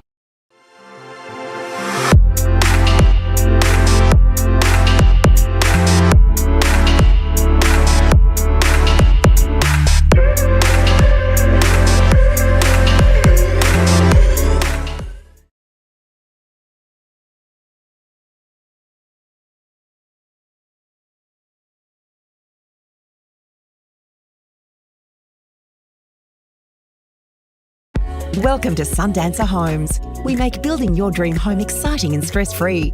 Backed by over 30 years of experience, one of many reasons why we provide a lifetime structural guarantee. Visit our information centre at Dean Street, Aubry.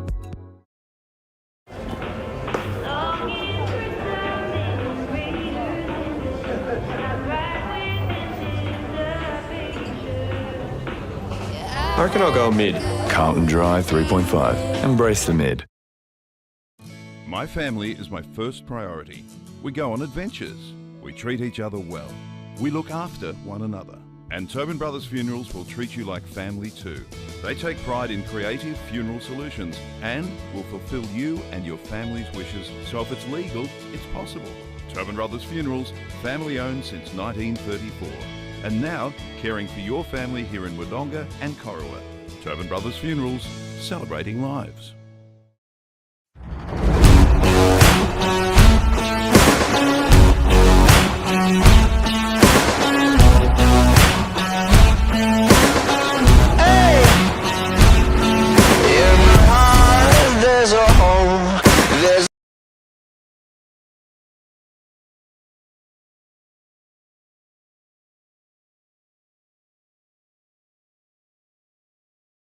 With Optus Home Internet, you get more yes. Whoa. Which means less family screen time and more harmony with powerful Wi-Fi. Get the Ultra Wi-Fi modem at no extra cost.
David Wink, what were your thoughts on the halftime show?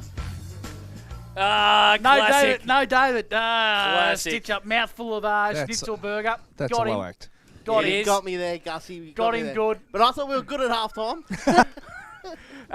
If you just joined the broadcast, the Rovers lead after a scintillating second term, 9-3-57 to 4-1-25. Bob Jackson, his boundary side, thanks to Wangaratta and Corowa Tiles. The North Aubry Hoppers were back on the ground pretty quickly, Bob. It seems to be a bit of a pattern of late, isn't it, really? The clubs get back on the ground nice and early, and thank God the umpires have sort of pulled it in a little bit, because we've been caught out a couple of times through our broadcast. So I'm not sure the method behind that. And we really haven't asked the coaches in regards to that, why they do that. But it's an interesting one, and you're true to form, Gus, with these early comebacks and catching your teammates out, mate. You said you're a team man during the week, but to catch your teammates out like that is a low act, mate. Low act. Just keeping everyone accountable, Bob, and Yes. not doing anything that hasn't been done to me in the past. I was about to say that's a rookie error, David Dawson Wink, and Gussie caught you out beautifully. Hey, crowd guesstimate for me, Bobby J.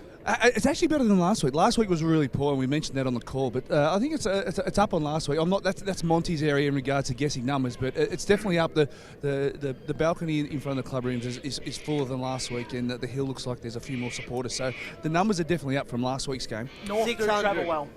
I reckon 600 plus, I reckon. the first second element of it has probably brought a few extras in. Does Ovens and King have a bye this week, Blake? I have no idea, No, David. fair enough. I thought No idea. Being from Wangaratta, you'd be all like... Third term's underway. Here's Gus McLeod for Aubry MG. Looking forward to getting to the Northone tonight for a couple of schooner matatas. And I reckon the North Aubry boys, if they can pull it off, there won't be enough to keep them refreshed. Rigoni, he won the first clearance. Up towards half forward, O'Brien marked that uncontested. How are his numbers on the 40 winks, David? There's only 6 I've got him down for, so pretty quiet day for Lockie so far. There's his 7th, and he found Allison true centre wing showground side. He did. Oh, he's already kicked it. I was already looking at Allison. Oh. There we go.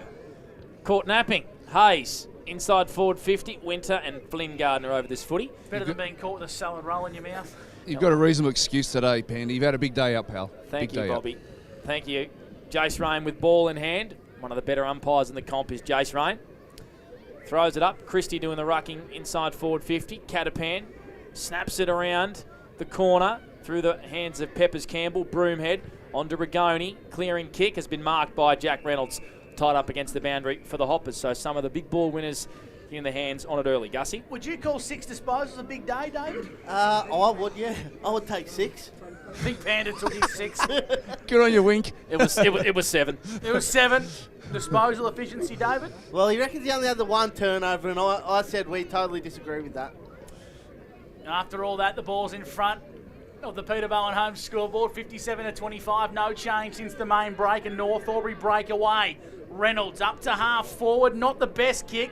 Leighton Taylor made it look better than what it was, and the Rovers do penetrate now. They kick to half forward. Broomhead looking for a free kick. Umpire said no. Philo's at the bottom of the contest. Absorbed the tackle and will ball it up slightly into attack on the centre wing for the Wangaratta Rovers. 57-25. We've played 2 minutes. No score in this third quarter for Aubry MG. Penny just had his jumper held a little bit prematurely there by Brodie Philo. And Penny wins the free kick. How many for your man, Winky? This will be number 12 for JP, so worked into it nicely. Went short to Hayes, and it wasn't 15. Hayes gave it back to him, and they run into a little bit of trouble, North Aubry. So Hayes says, stuff this. I'm going to kick it out wide. And here's Brad Hutchison. A little bit of free space on Damon. On to Campbell. Good kick. Finds Leighton Taylor just outside attacking 50. It's a pretty congested one. So he's going to chip it over the top. It's a poor kick.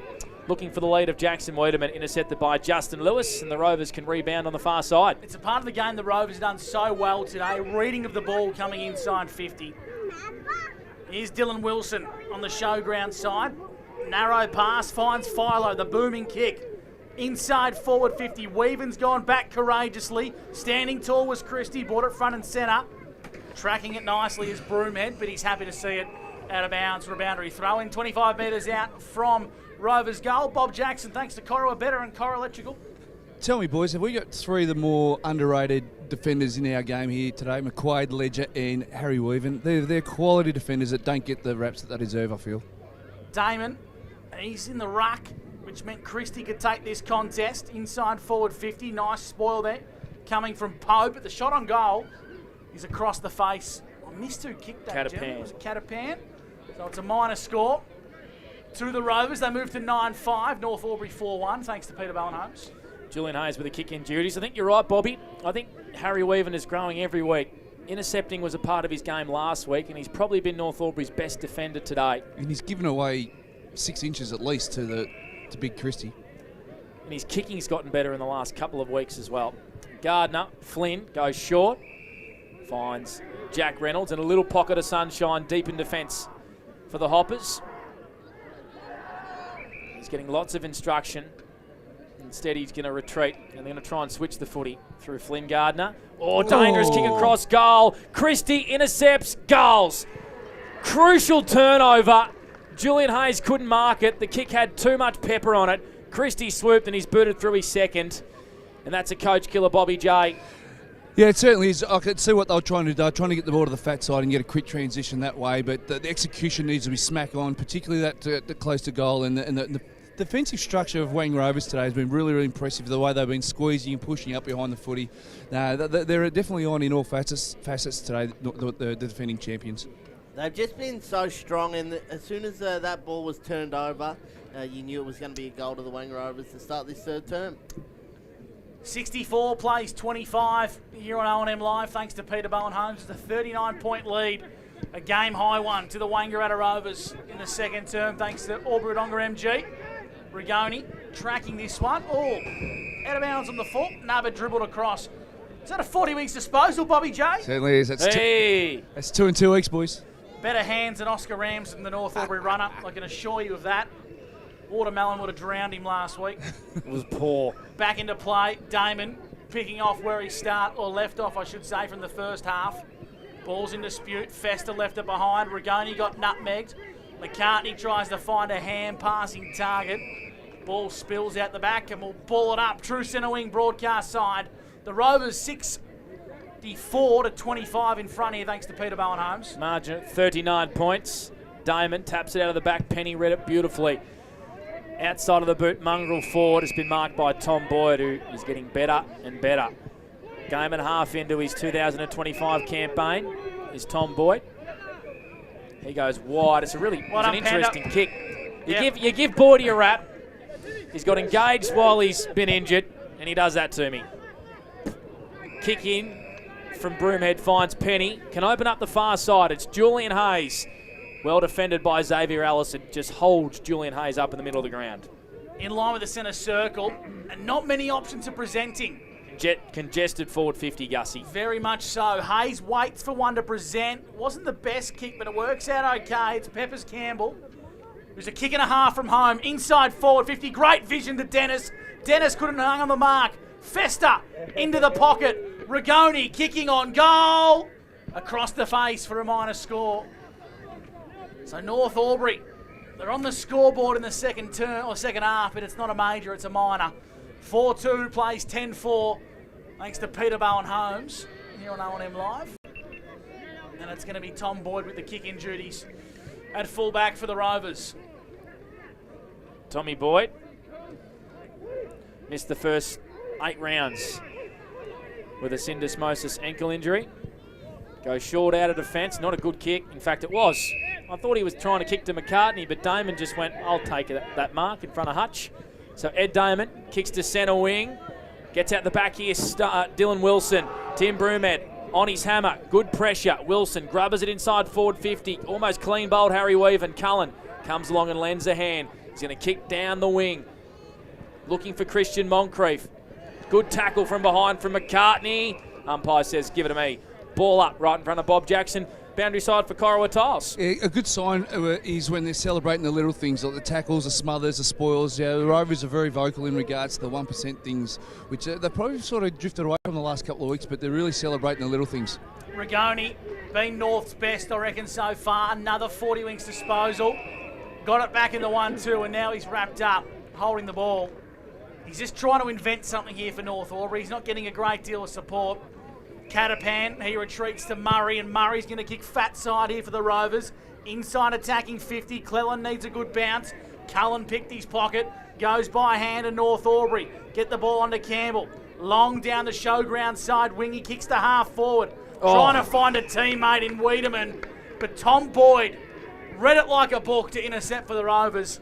He's found his feet in his return. Now he's got Shagger Nolan. It was a Mawson's concrete mark of the day from Tom Boyd against the traffic. And Shagger goes short to Rigoni. He pops it down the line to Schulte. Right in front of the scoreboard here, which favours the Rovers to the tune of 38 points. Schulte, long down the line. Cooper, wearing him like a glove was James Pope. Surely had to be a free kick. Wilson on the left, looking for Christie. Out the back, Broomhead tracking this one back and rushes it through for a minor score. In front of the Steve Norman end, which was unveiled back in the season opener. The Rovers moved to 65, the Hoppers 26, margin back at 39. Broomhead kicks in quickly from fullback to find Gus Crelly, whose kick was okay. This is better from the North Aubry Hoppers, starting to play a more traditional brand. Reynolds, his handball missed the target and the Rovers swoop. Charlie Thompson, he's been a little bit quiet today. His handball was intercepted by Hayes. Hayes got the ball onto Reynolds. Reynolds' handball trying to find Crelly wasn't great. Crelly did a good job to get the ball back onto Reynolds. Reynolds, a well-weighted pass, and he finds Penny. His number's David Wink, Jack Penny for North Aubry Hoppers. 16 for my man. Dangerous kick, one-step kick inboard, turnover, and Murray's intercepted for the Rovers. He has. Loves it in the air, does Sam Murray. He goes out wide to Rigoni. Point of the defensive square. Goes short to Shag and Owen on the wing. So the Rovers, with the only goal in this third quarter, via Will Christie. We've played 10 minutes for Maccas. Third term thanks to Aubrey MG. Nolan, poor kick, Cullen. Trying to intercept for the Hoppers, but the Rovers have the numbers at ground level. Rigoni, inside 50, they go once again. Pope put himself in the hole, gets out the back here. Schulte, they got another one out the back. Noah Schulte with a steal on goal today. And the Rovers extend the margin out to 45 points. I'm not sure what they're doing in the air, Bobby Jackson, the Hopper defenders. Yeah, there's a lot of attention to Will Christie there, and rightly so. There was two North Aubry Hoppers defenders flying for that ball, but no one got a hand on it. Yeah, especially if there's two going up against one, they need to get a hand on it, make it predictable to these teammates, and either get it boundary side or front and centre, or not miss it completely as they did there. And you mentioned in the halftime show, there's been a couple of goals that have been out the back, and there's another one, and that'll add to the frustration for the Hoppers. Yeah, they need to be a little bit more predictable in defence. 30-16 inside 50s for the match, boys. So the Hoppers' defence has been under a lot of pressure. Around the grounds, Evolution Roofing, 84-38. North Melbourne lead the Blues. Wow. Big game down there at Docklands. And here's Schulte once again for the North, or for the Rovers, I should say. Inside 50, shallow entry. Well picked up by Thompson. McCarthy onto Cleland, running to Rigoni, brick wall. Free kick holding the ball. Superb work from Ben Rigoni. He's put together an outstanding month of footy. He links up with Hayes, and Hayes wants to switch out to the half-back flank, and he's found Pope. He's got the ball for the North Aubry Football Club. Pope wants to switch back out to the showground side, trying to find Tim Broomhead. Broomhead on the half volley. Right foot kick, inboard, looks okay.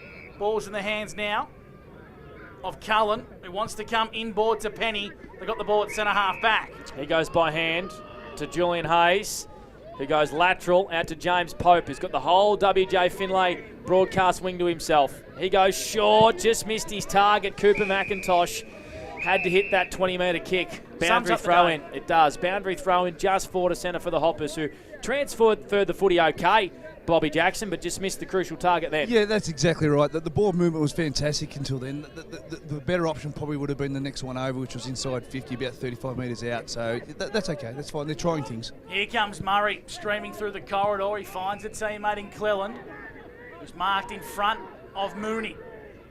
Oscar called to play on, kicking to half forward, dangerous ball. Well marked there by Pope. That should be 50 against McCartney. Umpire says no, now it should be 50. He's been tripped, and I reckon he's a bit lucky to get away with that, Lockie McCartney. Umpire's now going to call James Pope to play on. Well, that's downfield. Yeah, that's well, he could have given away 3 or 4 free kicks there, and James Pope's done a pretty good job not to retaliate too much here, but that's a coach killer from Lockie McCartney. Strange. There's clearly a bit being said between the two. Oh. Hutchison's kick was an absolute mongrel, and Broomhead made it look okay. Chipped the ball, About found 3 its way. metres. Smith gives it back to the coaches. Says, have another go here, Timmy. Kicks up to half forward. Wiedemann couldn't mark. Catapan got crunched. Spills the way now of Charlie Thompson. Handball finds a teammate, and it's pumped along by McCarthy. It is, just gains about 70 metres for the Wangaratta Rovers, and Pope wins it again. That is a mongrel torpedo kick down the line, intercepted by McCarthy. Floating kick inside forward 50. Bit of poor disposal from both sides here. Mooney did well. Schulte intercept though. Cleland can kick 3 and he does. Oscar off a step, nails the steal line goal today. The only 3 goals of the third quarter to the way the Wangaratta Rovers. They're running away with it now here at home. Bobby Jackson, Corabetta Electrical. Yeah, there was about 4 or 5 Mung kicks there in a row, and it didn't take until the last shot on goal to be the perfect kick. And he's played a game. He's played a really good game, young Oscar, and that's 3 goals in a really good return for a player that's sort of on the fringe and working his way into this Wangaratta Rovers side. So, that's a great side for Sam Murray and the coaching staff to find another one. You look to find players every year, and I think they found one there. One stat that's standing out, Bob, is they've got 15 intercept marks for the match. They average 10, which ranks them last in the competition. So that's one area that the Wang Rovers have been dominating today, and that's spot on Tom Boyd. Well, thank God the service and the hospitality is good from the Rovers. They've just brought in a plate full of barbecued food to go with the schnitzel burgers, chips, salad rolls, and 4 cans of Carlton Dry we got before the game. Mario doing some of his best work. I'll tell you what, Panda's about to have his 5th. Stone, handballs, finding Thompson. Thompson inside 50. Cleland again. Oi. He is everywhere, this young man. In and out of the side to start the season, and if he kicks his 4th here, Bobby J, I reckon he's found a certain spot in this Rovers 22. Well, you got to take your opportunity when they come, and particularly in good sides like this, where the opportunities are few and far between. And this young fella, he was honest last week, and this week he's really stepped up in the top of the table clash, and he's having his 4th shot on goal here, so he's had a really good day out. Here's Cleland. He's going to kick from 45 metres on a tight angle. This is only his 3rd game of senior footy. Can he cement himself? His kick misses. And it won't even trouble the scorer, so that won't be a blemish next to his name. Won't be on the score sheet. 77 plays 26. The Rovers are simply outclassing the North Aubry Hoppers here in the 3rd term, thanks to Aubry Wodonga MG.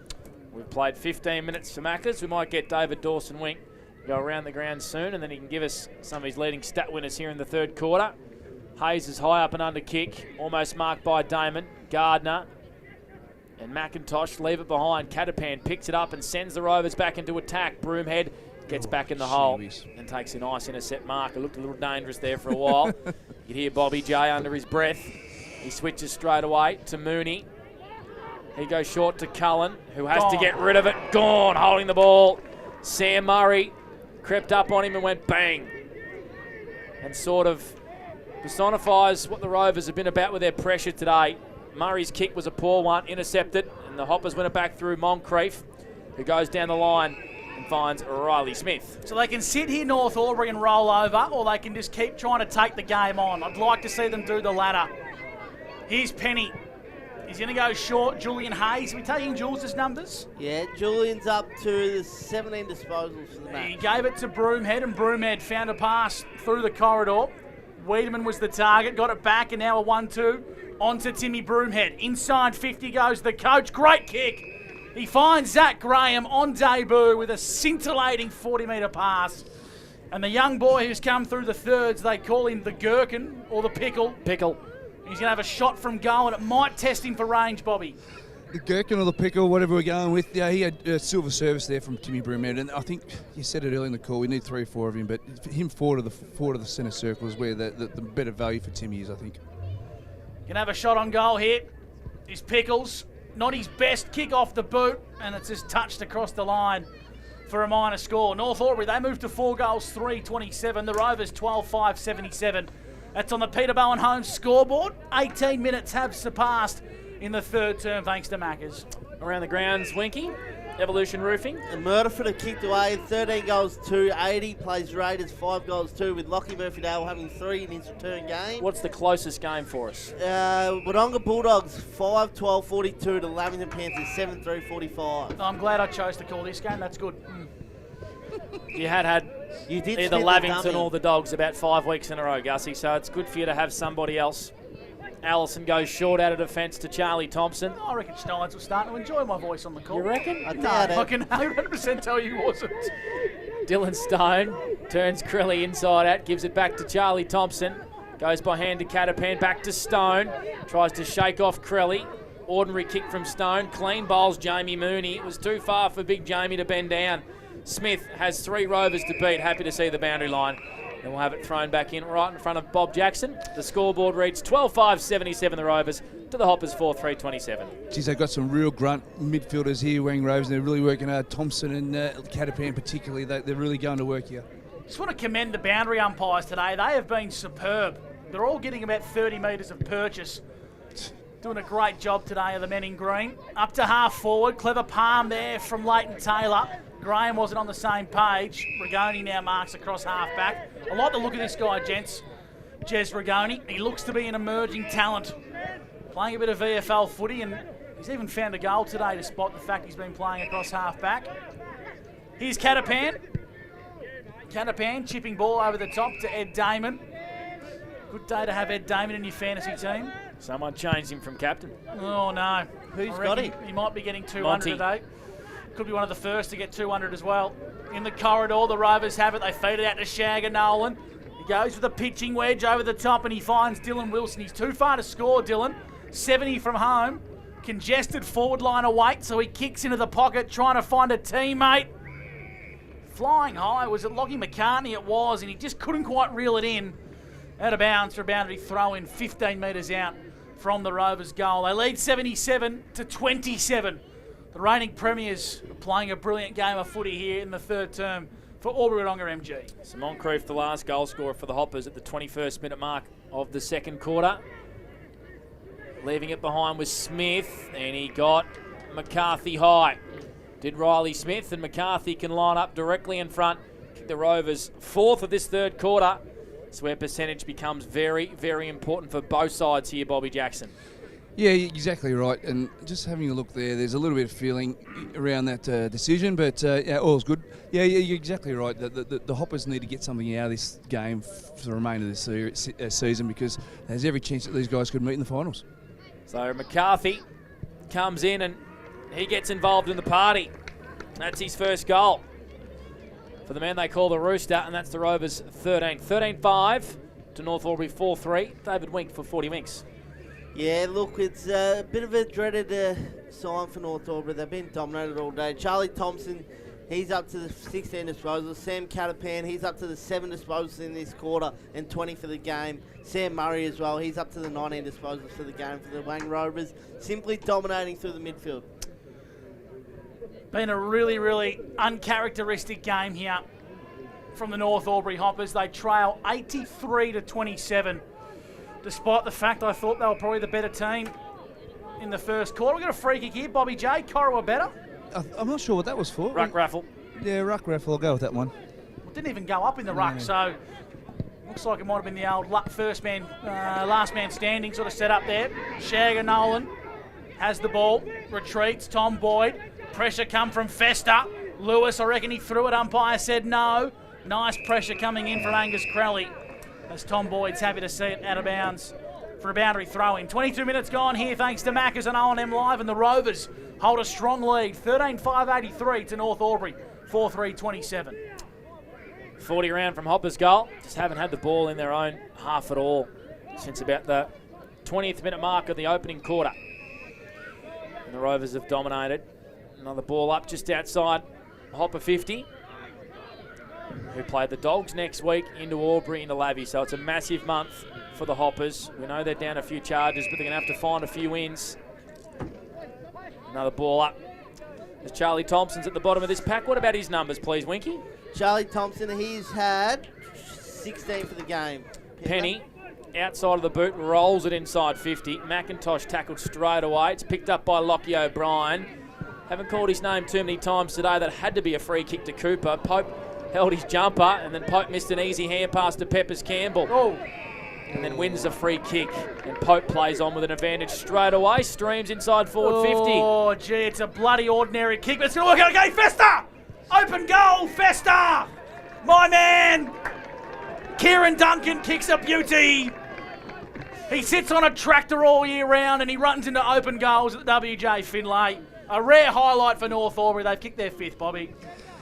Yeah, opportunity knocks. There's a scrubber of a kick inside 50, and Johnny on the spot, old Uncle Fester, and well deserved. He's worked hard today, and he's one of those players that's in and under and goes unrewarded for the majority of the day. For him to snag a goal there, where it's been tough to find goals. Let's be honest. 5 goals for the day for North Aubry on a day like today. He deserved that. 50-point lead to the Rovers, Panda. It is, and Gussie and I both wrote just Fester in our book. Not Duncan, Fester. He is, of course, Kieran Duncan. He's a good man. O'Brien under pressure. Jack Reynolds runs him calmly over the boundary line, Winky. How does Fester feel about the nickname Fester? I don't think Fester's got a choice. Fair enough. At all. It's a bit like you, Davey Bear. Don't. Sorry. Boundary throw in. Damon again. Penny ekes a kick out towards Graham. Wiedemann playing in forward today. In the forward line, I should say, today. Catapan did well to get out of the would-be tackle from Rigoni. Jams on the boot, though, and floats inside defensive 50. Been marked by Pope for the Hoppers. Goes by hand to Broomhead. Always uses it well. Goes out wide in front of the scoreboard. Far wing, it's Riley Smith. Kicks a high up and under to half forward. Coming from behind and taking Mawson's concrete mark of the day was Jackson Wiedemann for the Hoppers. Goes by hand. Jack Reynolds. Shallow kick, poor one. Looking for the lead of Dogger Dennis, and floating across was Jace McQuaid. He goes short to Sam Murray. Murray chips over the top. Dangerous. O'Brien just got there. Plays on the left. Penetrating ball. Looks pretty good. Oscar Cleland across defensive half back. Showground side here for the Rovers. His side lead by 50 points thanks to Peter Bowen Holmes, and he kicks into the corridor. Pope had a busy third term. Now gets the ball onto Hayes. Julian Hayes in a 1-2. Wants to switch out to the broadcast side. That sums up North Aubry's day. He tried to find Hutchison. Got it onto Damon. And Damon kicks up to his ruck partner in crime. Christie over the top. Schulte from 55. Winding up from downtown. Top of the goal square. Great mark from Dylan Wilson, who's marked on the goal line, set up by some brilliance of Noah Schulte, Bob. That's a nice contested mark by Wilson, deep inside the 50, and he'll run around and snap this on his left. Clever player.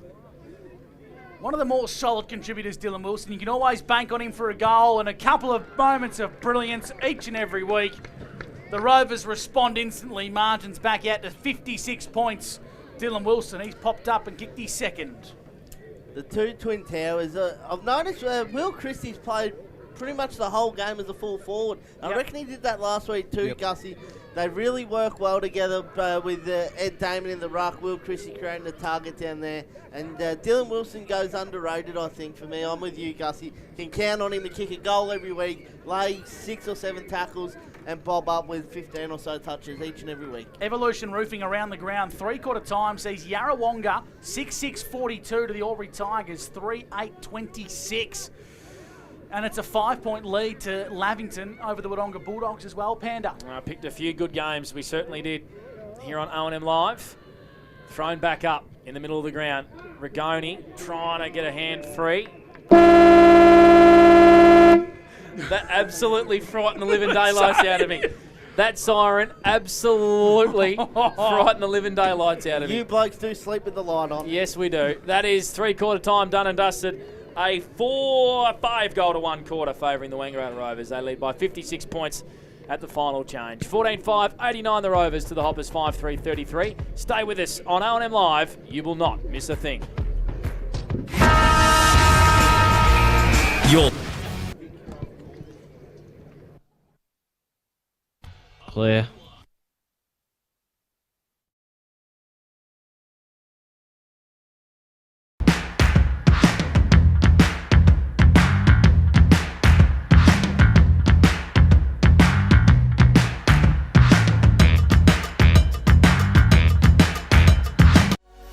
What's your future look like? Where do you want to be? Whatever it looks like, with GoTAFE, you've got this. Get real skills for real jobs and careers right now. Search GoTAFE today. The Ovens and Murray Football League is proudly sponsored by Opal. Thinking packaging? Discover Opal.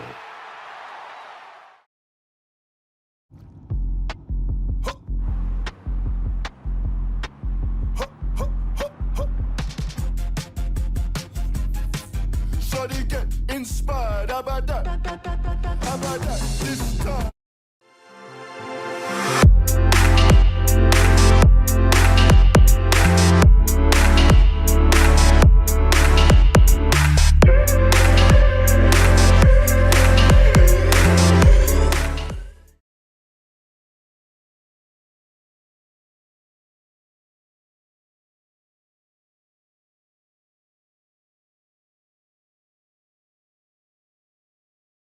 Welcome to Sundancer Homes. We make building your dream home exciting and stress-free.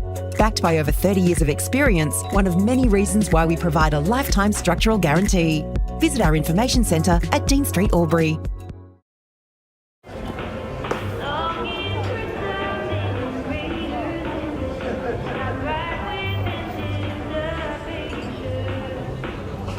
I reckon I'll go mid.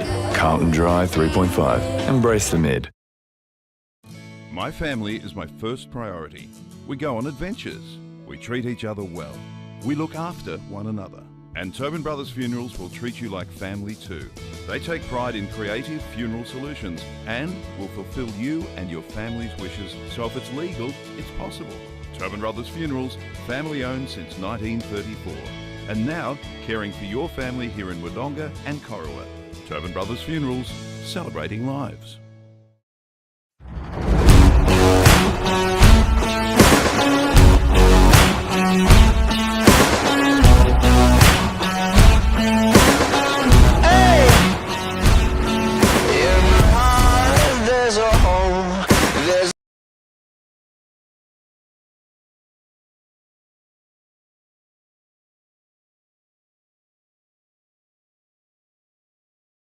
With Optus Home Internet, you get more yes. Which means less family screen time and more harmony with powerful Wi-Fi. Get the Ultra Wi-Fi modem at no extra cost.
On Edge FM. Welcome back to Edge FM. Gus McLeod, David Wink, Bob Jackson and Blake Pandarescott, your O&M Live call team here at the WJ Finlay Oval.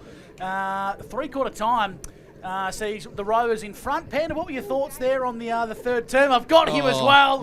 I'm on fire today.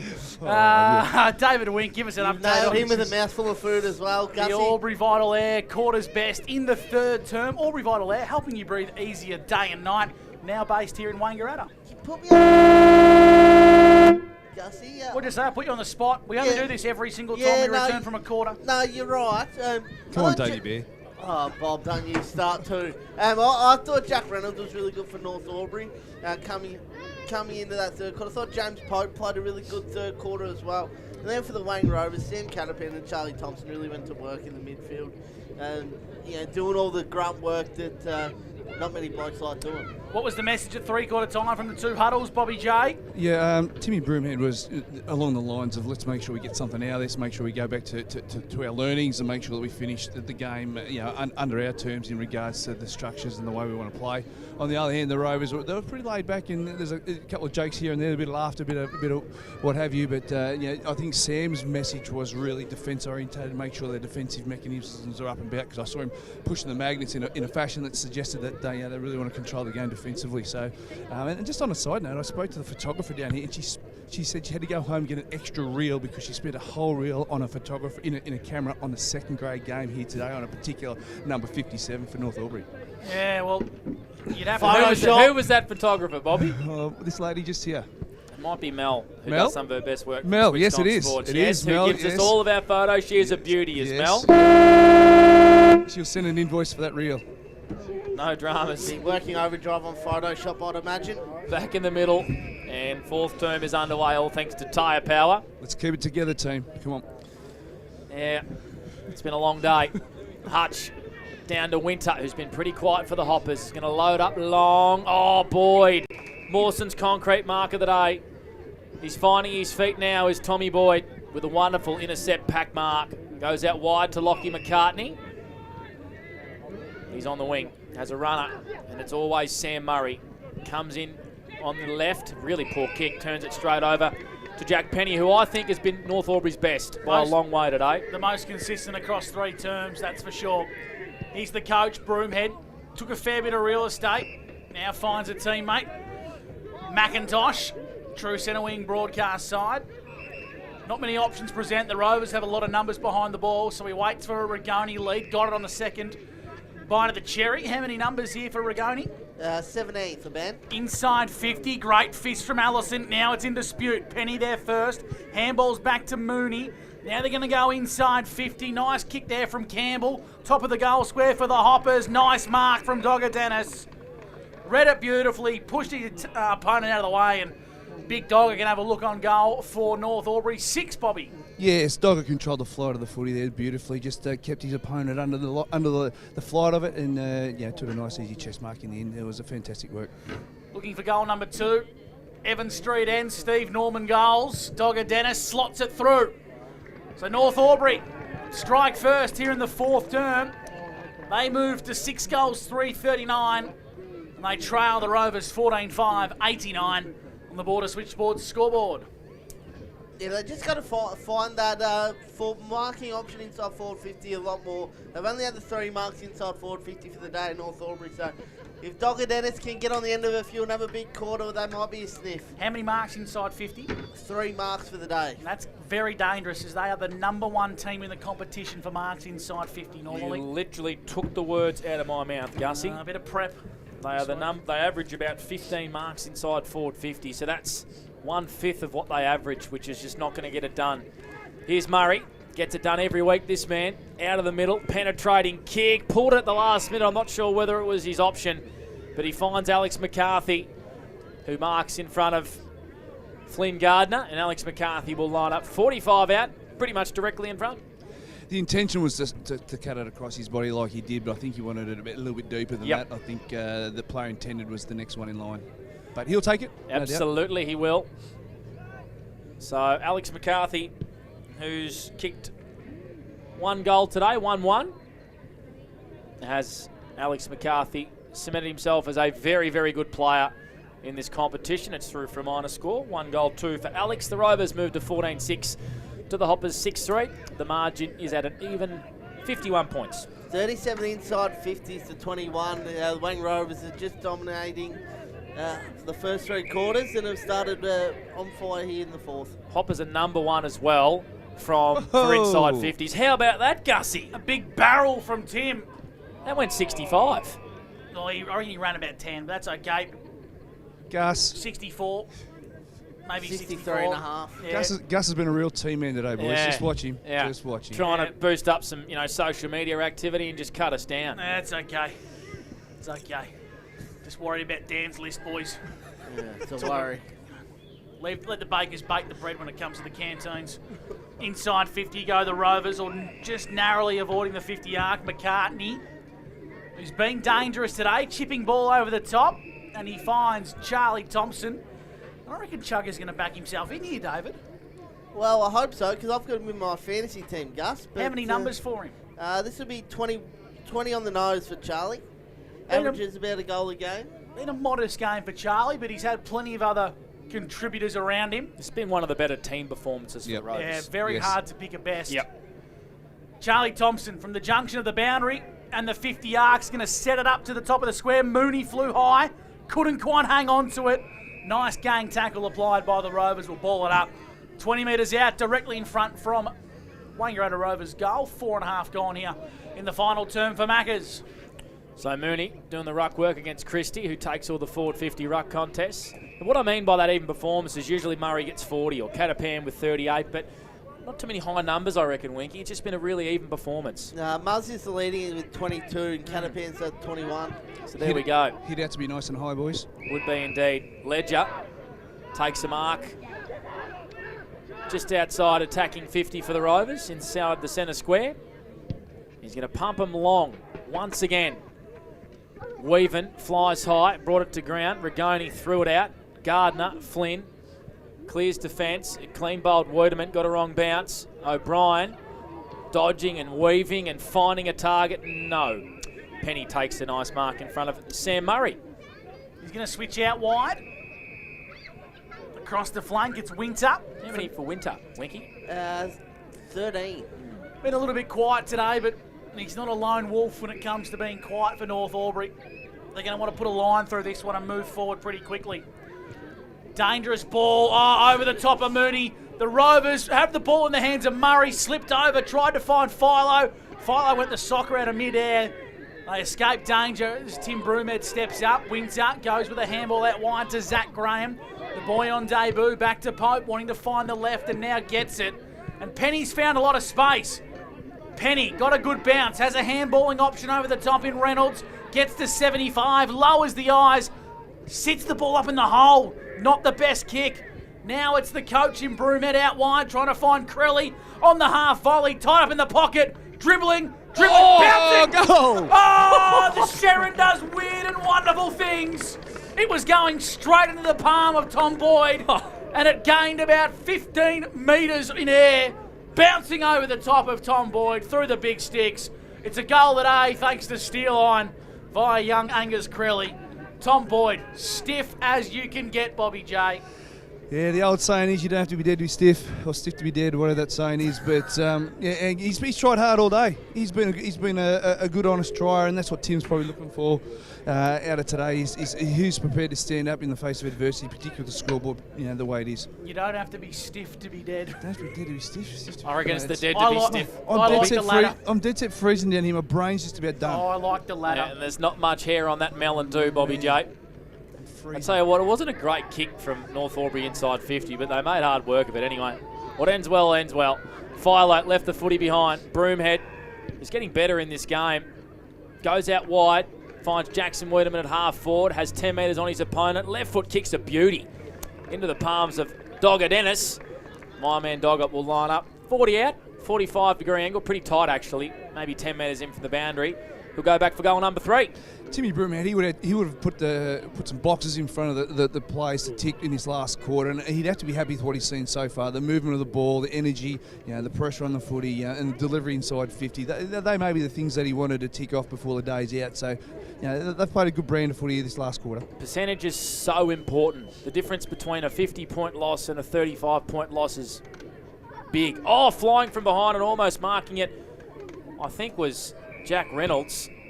In the end, the Rovers clear defence and will have a boundary throw in 30 metres around from Hopper's goal, who have kicked the only 2 in this last quarter through Dennis and Crelly. Margin at an even 45 points. Gus McLeod for the Northo.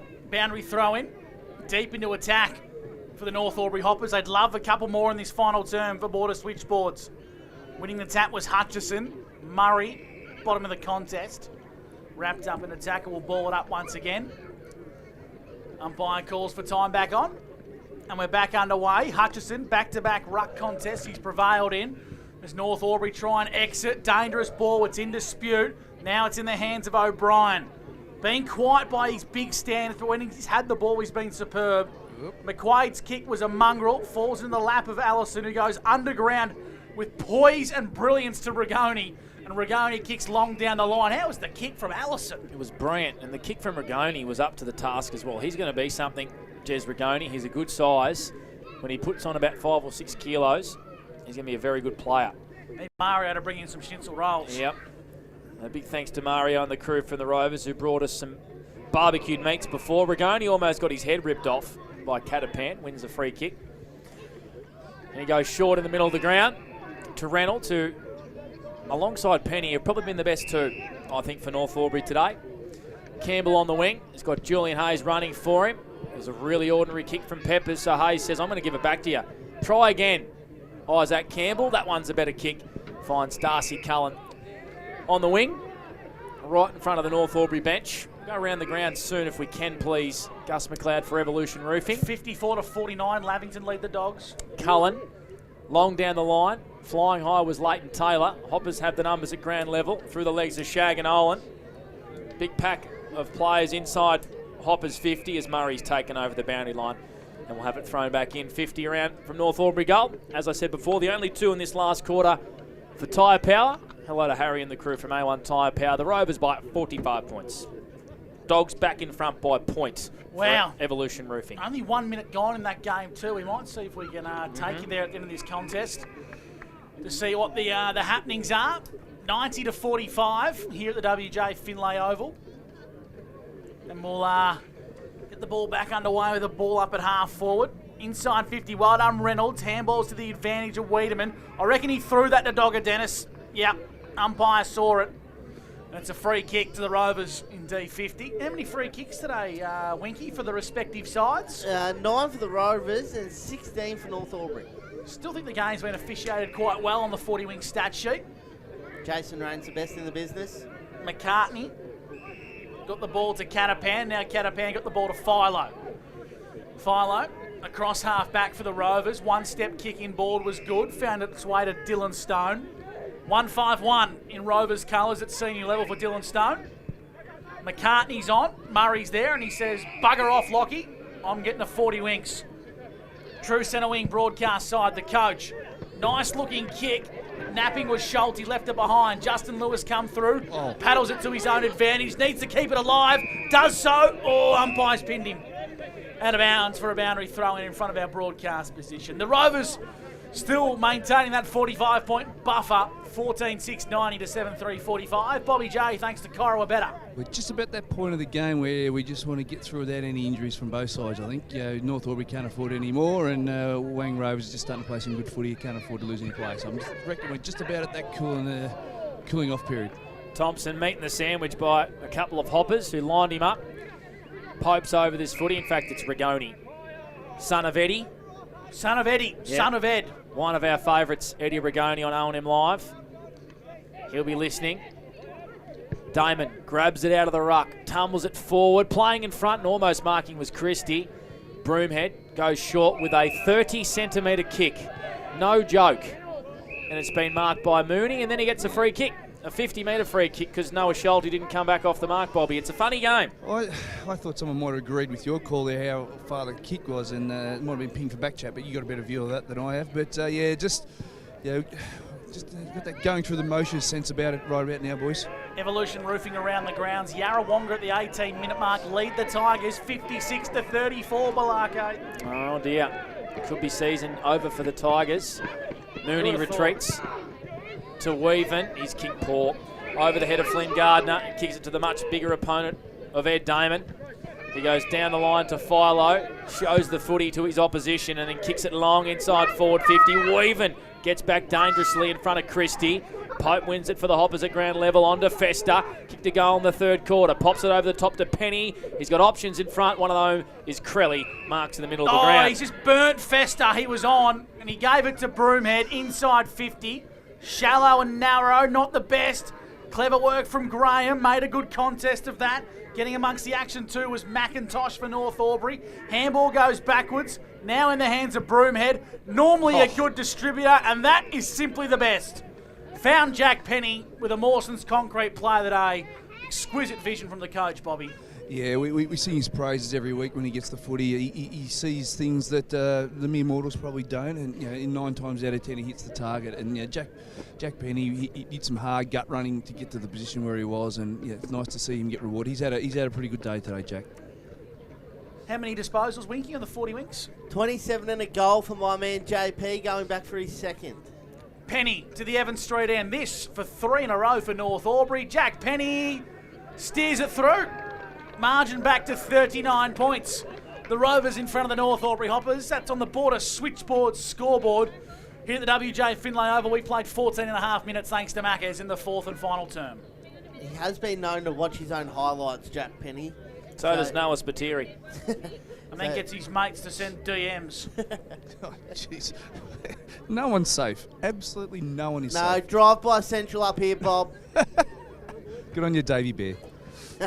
Around the grounds, Evolution Roofing. Yarrawonga have kicked another 2. They're home against the Albury Tigers. Who's kicked the goals, Gussie? I'll find out soon. But other game that we're keeping tabs on is Wodonga versus Lavington, and the scoreboard's frozen on me. How good's that? Wodonga lead by 2 points, 56 to 54. No, they don't. Lavington lead 66 to 56. There you go.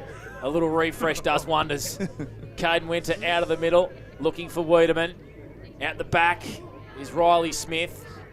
Inside 50, bobbling around this ball. In Hoppers 50, their territory, who have kicked the only 3 goals of this last quarter.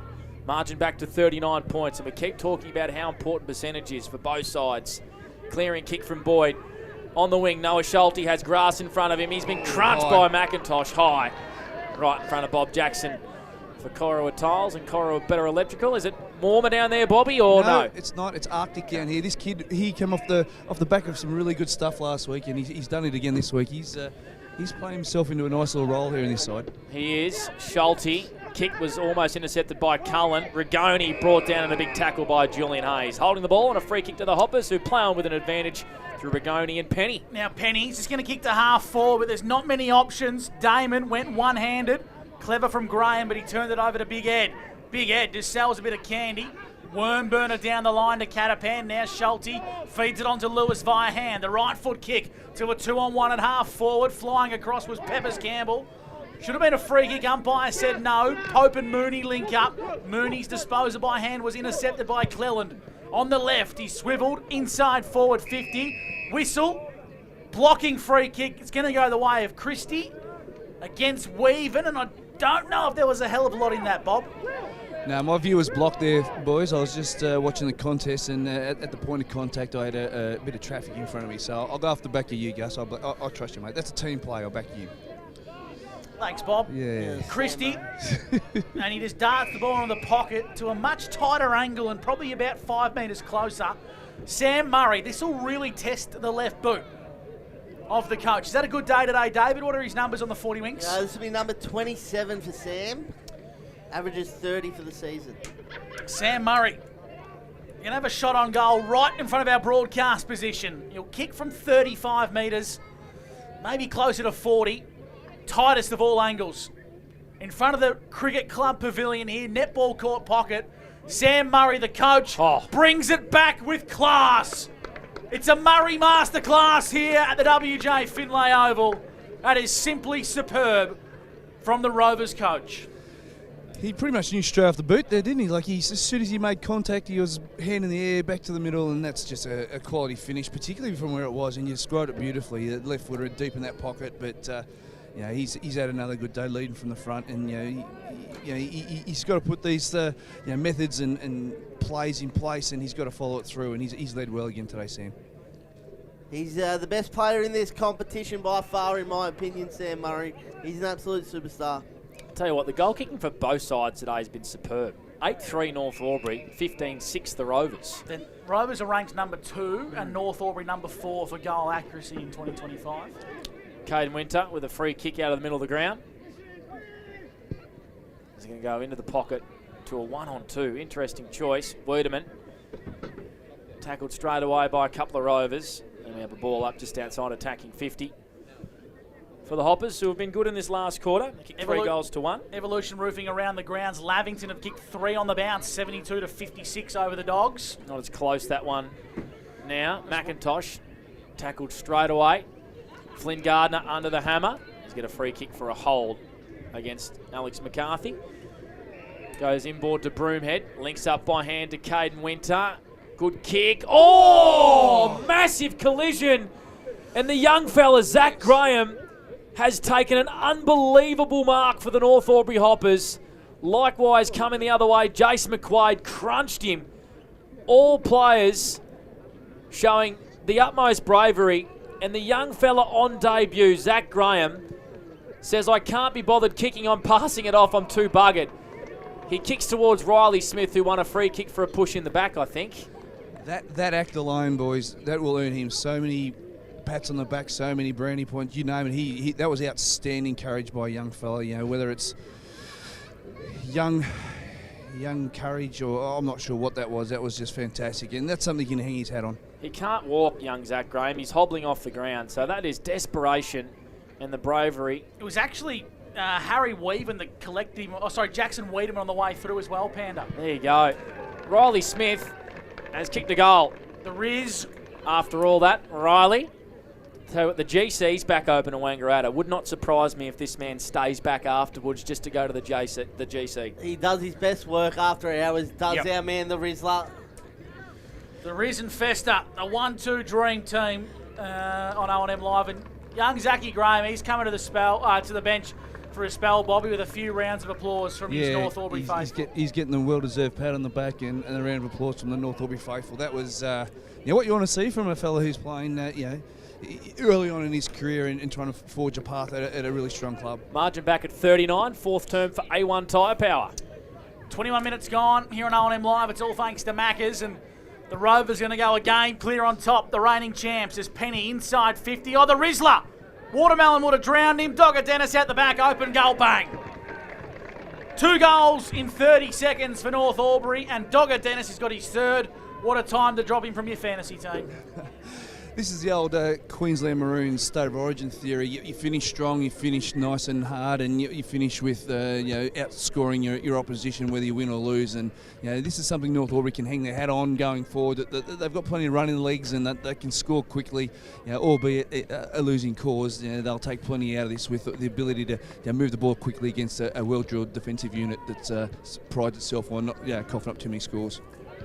Panda's mentioned a percentage is going to come into it, especially with Lavington winning that clash over at Wodonga. So North Aubry want to keep this up and finish off strong.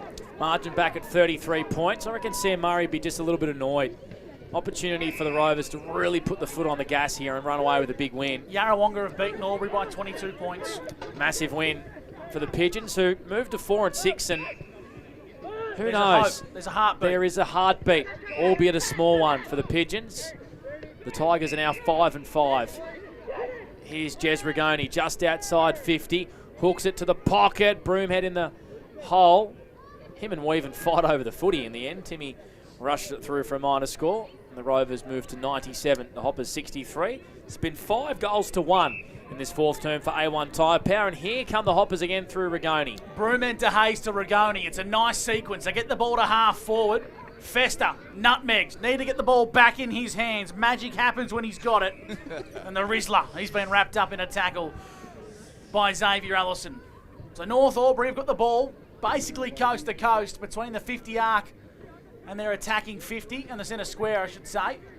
Clever work there from Penny onto Winter, inside 50. Bad bounce, falls the way of Crelly. Crelly handballs to Wiedemann. Dribbling, and missing to the left-hand side. A minor score. North Aubry kicked very accurately today. 10 goals, 4-64. The Rovers, 15-7, 97. That's on the Border Switchboard's scoreboard. And not long to go in this final term. We've played 23 minutes thanks to Maccas. The Rovers bringing in from full back. Long down the line, trying to find Catapan. And a nice fist coming through there. And it came from Darcy Cullen, out of bounds in front of Bobby J, thanks to Corowabetta. He's a big lump of a lad, young Darcy. He's just coming to bench now, and he's a real solid unit. They reckon he's going to turn into a big key defender one day. He's only 19 years of age. Turn into one? What's 19. he now? Wow. He's probably a mid-ranger. He's got a lovely left leg. McCarthy. Gee whiz, I wouldn't want to run into him. No, I wouldn't either. Socks up, operator too. Like it. Nah. Yeah, nah, socks down for me. Nah, get him up, Julian boys. Hayes disagrees as well, boys. Rovers clear it out of the contest. Cleland, who has been brilliant today, the young boy from Mansfield. Only third game for the year. He's kicked 3 goals. Has Oscar. Goes down the line. Christie. That's a hell of a kick. It is a really good kick. He's got options in front of him. Plays on. Buys all the time in the world. Cooper. First run and jump he's had all day. Big Coops in front of Pope, who's done a reasonable job today. And Nathan Cooper will line up from where about Sam Murray nailed the last one. 45 metres. Pretty tight angle. Yeah, Pope and Weaven have been really serviceable today on the big key forwards in Cooper and Christie. Sorry, yeah, they've been really serviceable. And they can hold their heads up nice and high. They've done a really good job in that back six. James Pope looks like he's just holding his left shoulder just a little bit on the mark. So Nathan Cooper, tight angle, Shankmeister. Not going to trouble the scorers. They keep it alive though. Cleland got one high. No, umpire says boundary throw in. Certainly was a high hit there from Cooper McIntosh. Boundary throw in 10 metres around from the Rovers goal. They lead 97-64 over the Hoppers. Good to see Zach Graham back on the ground for North Aubry. Bit of friendly fire and a whack from Jace McQuaid in a great contest before. Julian Hayes just throws it on the boot long as far as he can. Big contest in the centre of the ground. Trying to get involved in the action here. Is that man on debut, Graham. Hutchison's on hands and knees. Damon lurks. Umpire Jason Rain calls for a ball up. 97-64. The Rovers are going to salute. They're going to go again, clear on top here in the battle of first versus second, and North Aubry will anxiously await other results in the SS&A. Ovens and Murray, they could potentially find themselves outside of the 3 as the Rovers salutes on O&M Live on the Border Switchboard scoreboard. It's the Rovers 15-7-97 defeating North Aubry 10-4-64, and the Rovers go a game clear on the top at the end of round 10 in the SS&A. Ovens and Murray. That they do, Gussie. I reckon you're right.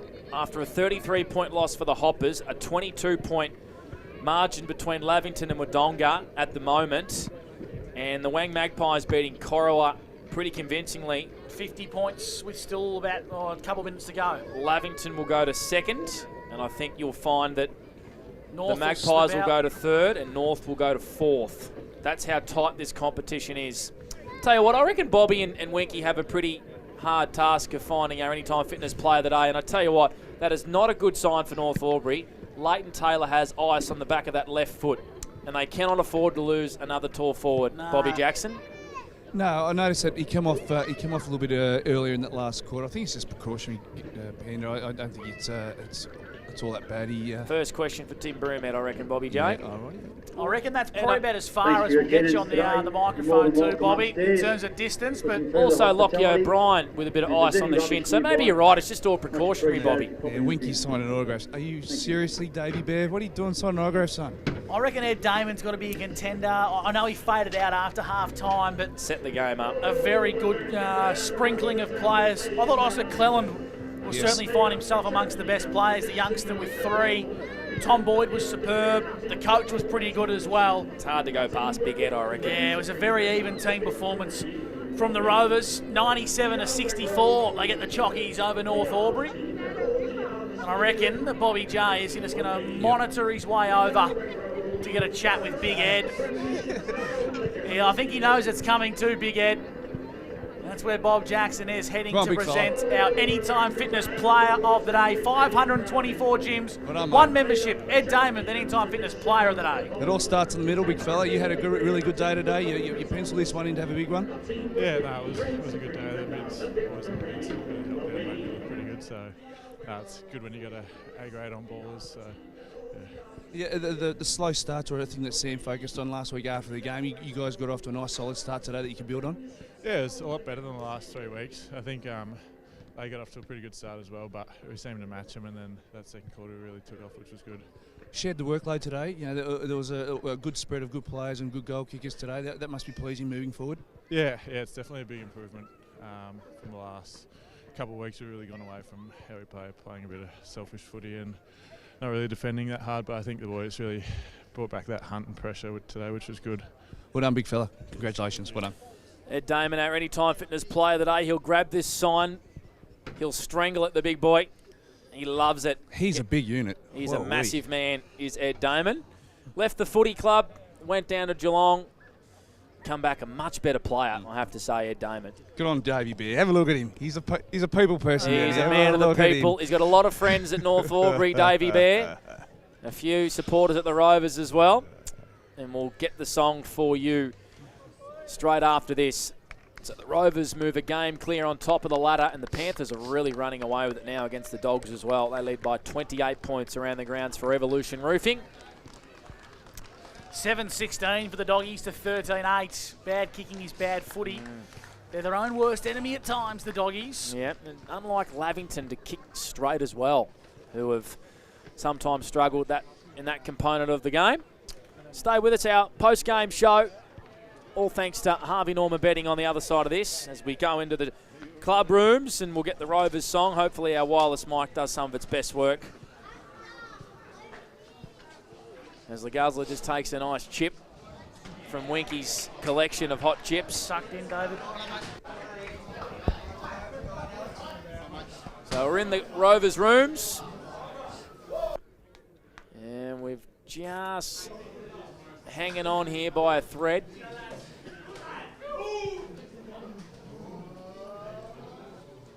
The Rovers winning by 39 points over the Hoppers. 33 points. Here's the song.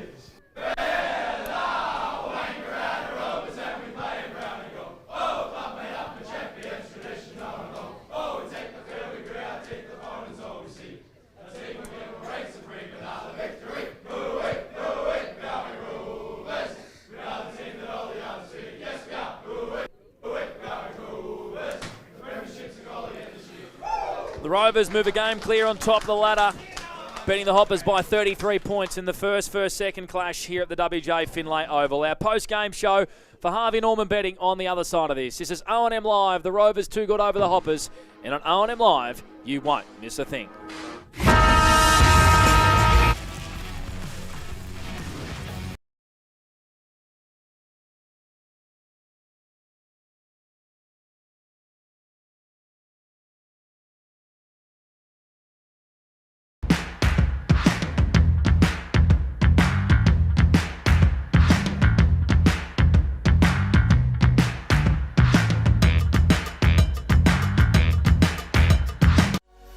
What's your future look like?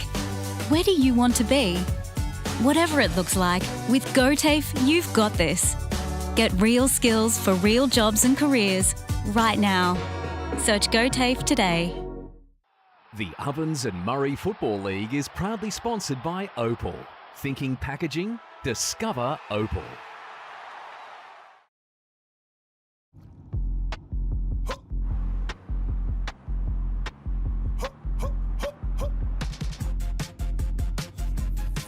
Shawty get inspired, how about that? How about that? This time.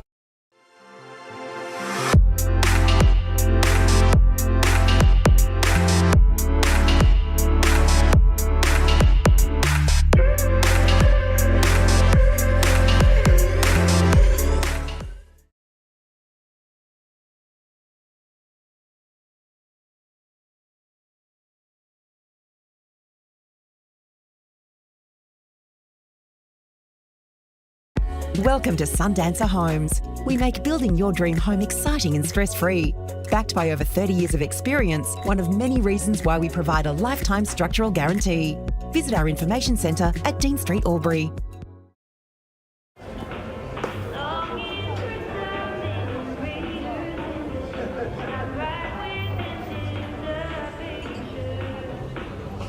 I reckon I'll go mid. Carlton Dry 3.5. Embrace the mid. My family is my first priority. We go on adventures. We treat each other well. We look after one another. And Tobin Brothers Funerals will treat you like family too. They take pride in creative funeral solutions and will fulfill you and your family's wishes, so if it's legal, it's possible. Tobin Brothers Funerals, family owned since 1934. And now, caring for your family here in Wodonga and Corowa. Tobin Brothers Funerals, celebrating lives.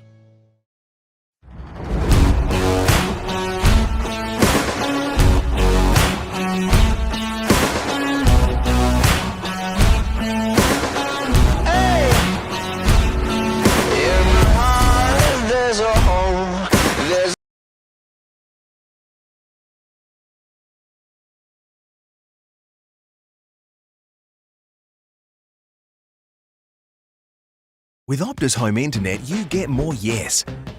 Which means less family screen time and more harmony with powerful Wi-Fi.